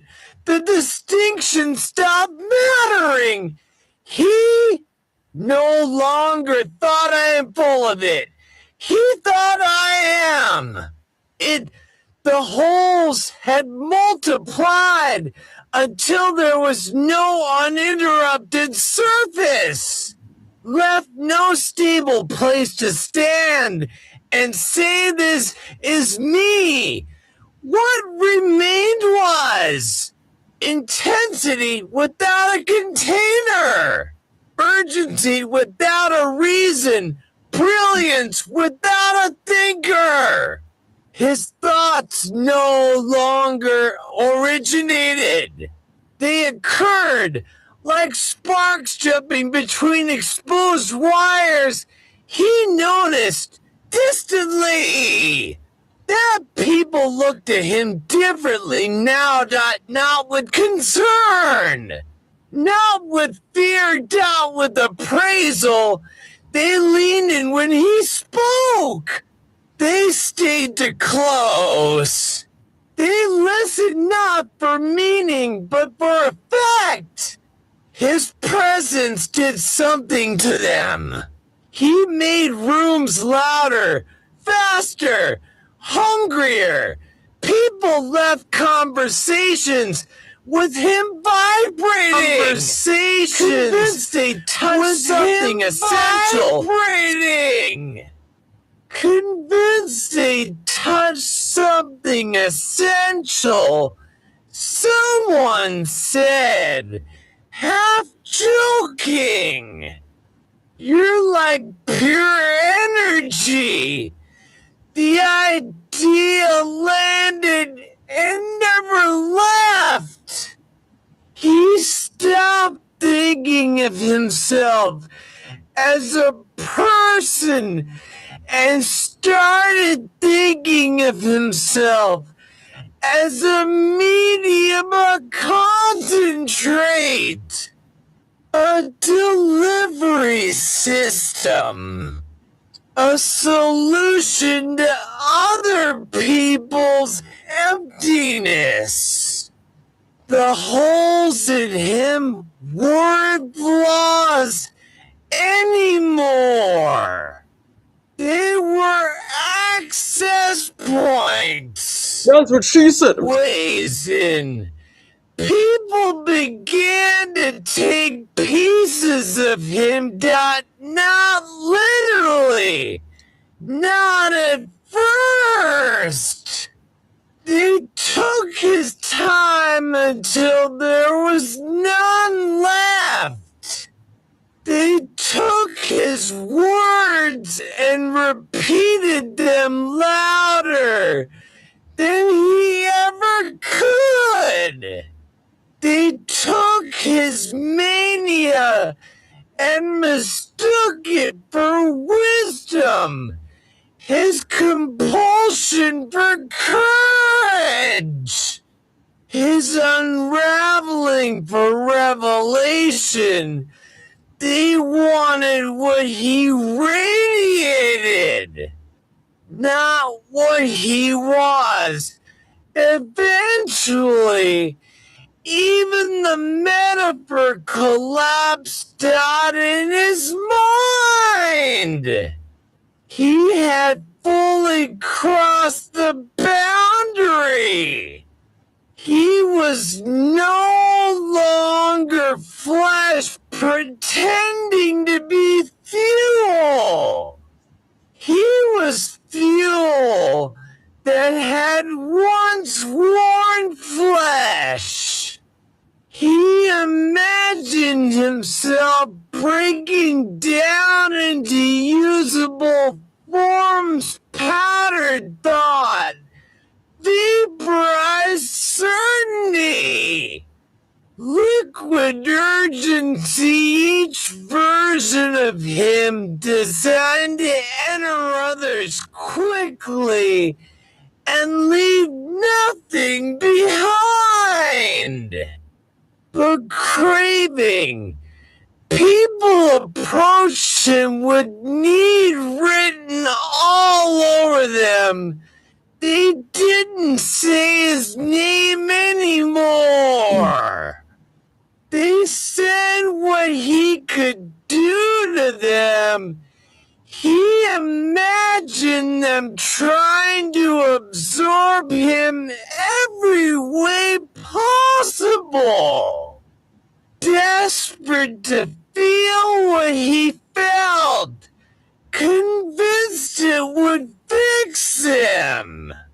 He watched himself dissolve in their hands, their mouths, their rituals, until nothing recognizable remained. Each person took a version of him and left emptier than before. Furious that the effect never lasted, and what was left of him felt a terrible, hollow pride. He was being used. That meant he mattered not, but the truth, sharp and unavoidable, finally asserted itself, becoming something everyone consumes does not make you infinite. It makes you finite faster. Every act of ingestion erased him a little more. Every attempt to turn him into relief converted him into absence, stopped by the end. He was everywhere and nowhere diffused across other people's needs, and now unremembered, function without identity. There was no core left to return to. No body. No boundary. Just residue and legend, and a persistent ache where a self had once insisted on existing. In the final quiet, because even madness burns out one last understanding surfaced. He hadn't become powerful. He had become extractable. And extraction is not transcendence. It is disappearance. Repeated until there is nothing left to take. Woo! That was some dark, fucked up shit.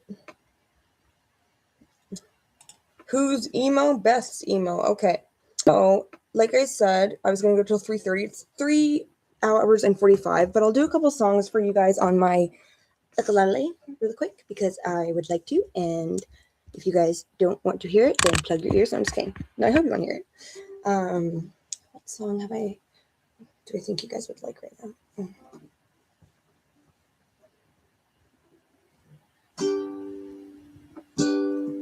This is a crowd pleaser.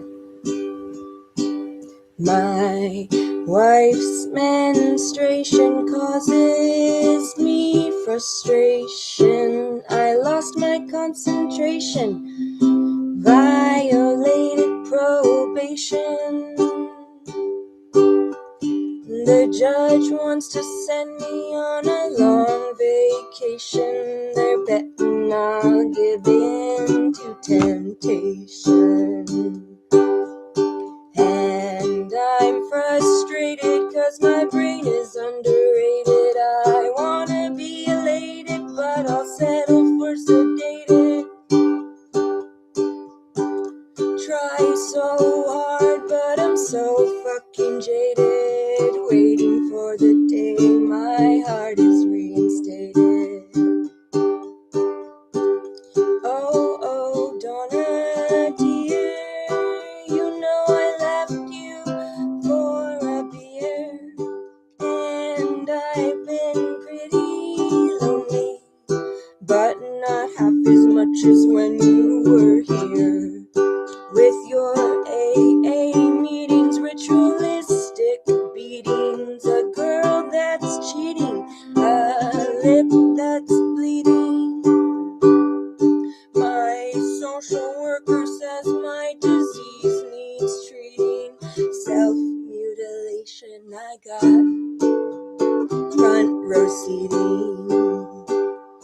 And oh, Donna, dear, you know I left you for a beer, and I've been pretty lonely, but not half as much as when you were here. And oh, Natasha, and I spun our marriage in the can. I was shooting up because you called my bluff. I hope you find yourself a better man. And oh, Susie, you were such a pretty memory. I've been drunk for 10 years, wishing she'd come back to me. What is the wrong? I'm just doing that by heart that I could show you guys. I'm gonna play a couple more. I'm just trying to think. Do you guys want like pretty or gnarly? I can do both though. Like we'll start with a little gnarly Gigi Allen. Sitting in this room, dark and gloom, four walls of hell to me to be held. Sitting in this room sucks so bad I might as well be up in jail. Sitting in this room, I want to die, I want to die, I want to die. But in this room,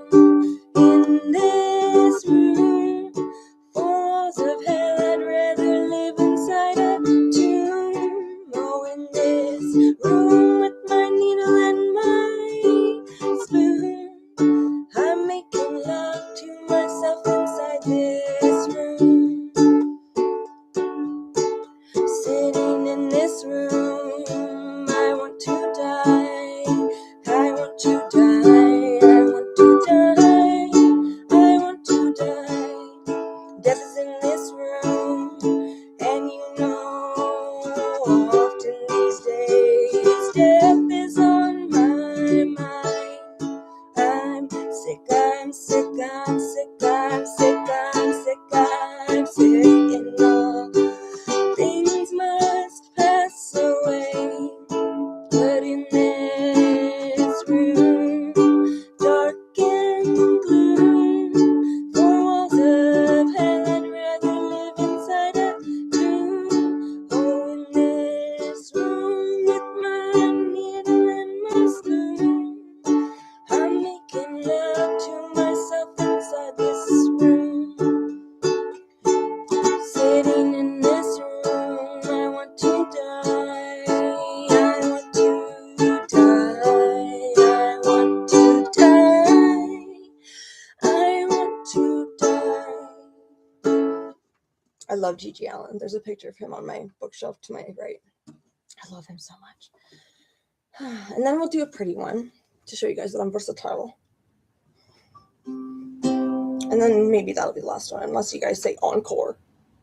You know?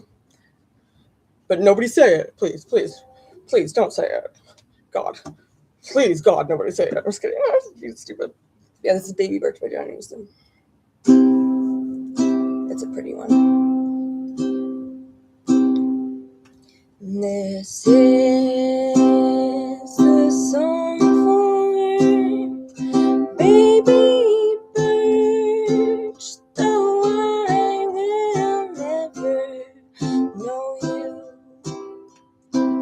And at the back of what we've done, there is the knowledge of you. And I wish we could take every path, could spend 100 years adoring you. Yeah, I wish we could take every path, 'cause you know I hated to close the door on you. Do you remember staring up at the stars so far away in their bulletproof cars? And we heard the rushing, slowing tape of the dark, dark water and the engine brakes.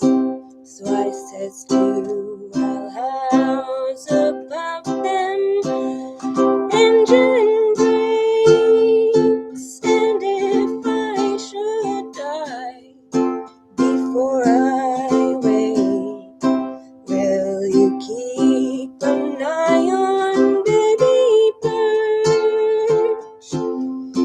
'Cause you know I'd hate to see her make the same mistakes.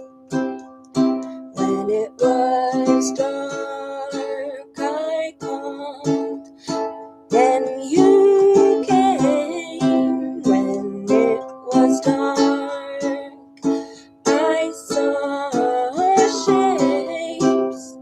When I see stars, I feel in your hand.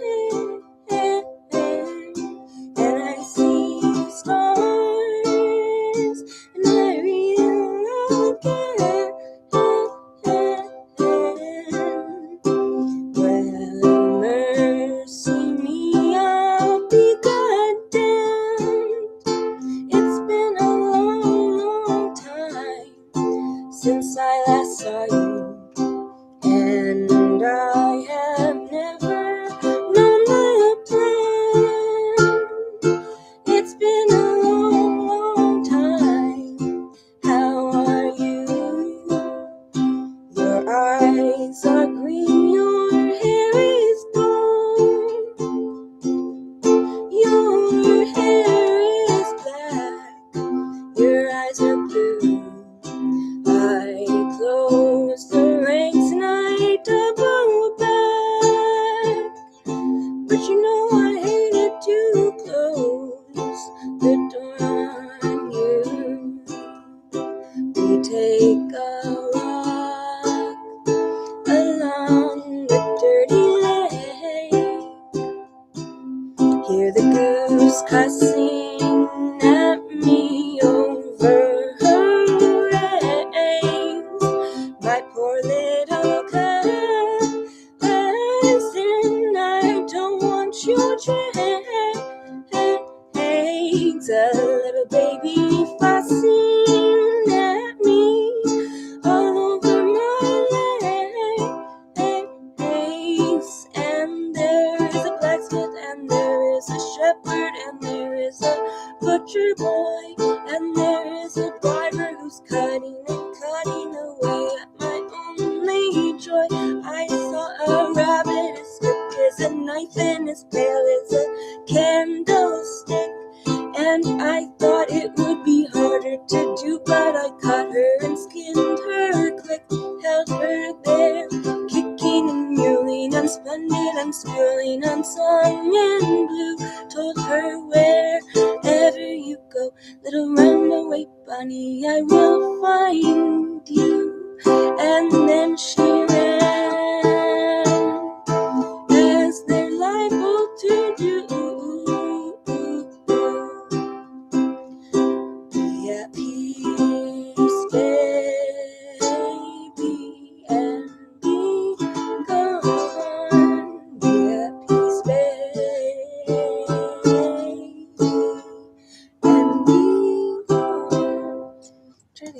to do one more, but let me think of which one I want to do. I'm thinking like urine speaks louder than words. I don't know if I heard that. What's the thing? This one's pretty and gnarly, so it's a good little mix, okay? This will be my goodbye song to you guys. Mwah, because it's 3:57, so it'll be a good little 4-hour, arty party. Here's the closeout song. I was quiet as a mouse when I snuck into your house and took roofies with your spouse. Oh my God, who's calling me? Sorry, one second.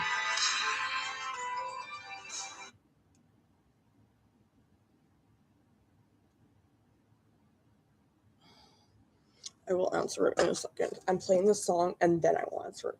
Do not fuck with me. I'm talking to my phone, not you guys. I was quiet as a mouse when I snuck into your house and took roofies with your spouse in a knitting out of louse, and lice are lousy all the time. They suck your blood and drink your wine. Say shut up and quit your crying. Give it time and you'll be fine. But you're so nice and you're so smart. You're such a good friend. I have to break your heart. I'll tell you that I love you, then I'll tear your world apart. Just pretend I didn't tear your world apart. I like boys with strong convictions and convicts with perfect diction, underdogs with good intentions, amputees with stamp collections, plywood skinboards ride the ocean, salty noses, suntan lotion, always seriously joking and rambunctiously soft-spoken. I like boys who like their mothers, and I've got a thing for brothers, but they always wait till we're under the covers to say I'm sure glad we're not lovers. But you're so nice and you're so smart. You're such a good friend. I have to break your heart. I'll tell you that I love you, then I'll tear your world apart. Just pretend I didn't tear your world apart. I like my new bunny suit. I like my new bunny suit. I like my new bunny suit. When I wear it, I feel cute. I know the ending is weird. It's like, I like my new bunny suit, but yeah. I hope you guys had fun. That was like, I never do streams this long. Like literally in 9 seconds it'll be 4 minutes or 4 hours, 1 minute. But I hope you guys enjoyed that. There will be more where that came from. You want, oh my God, I'm dripping like water, as you know.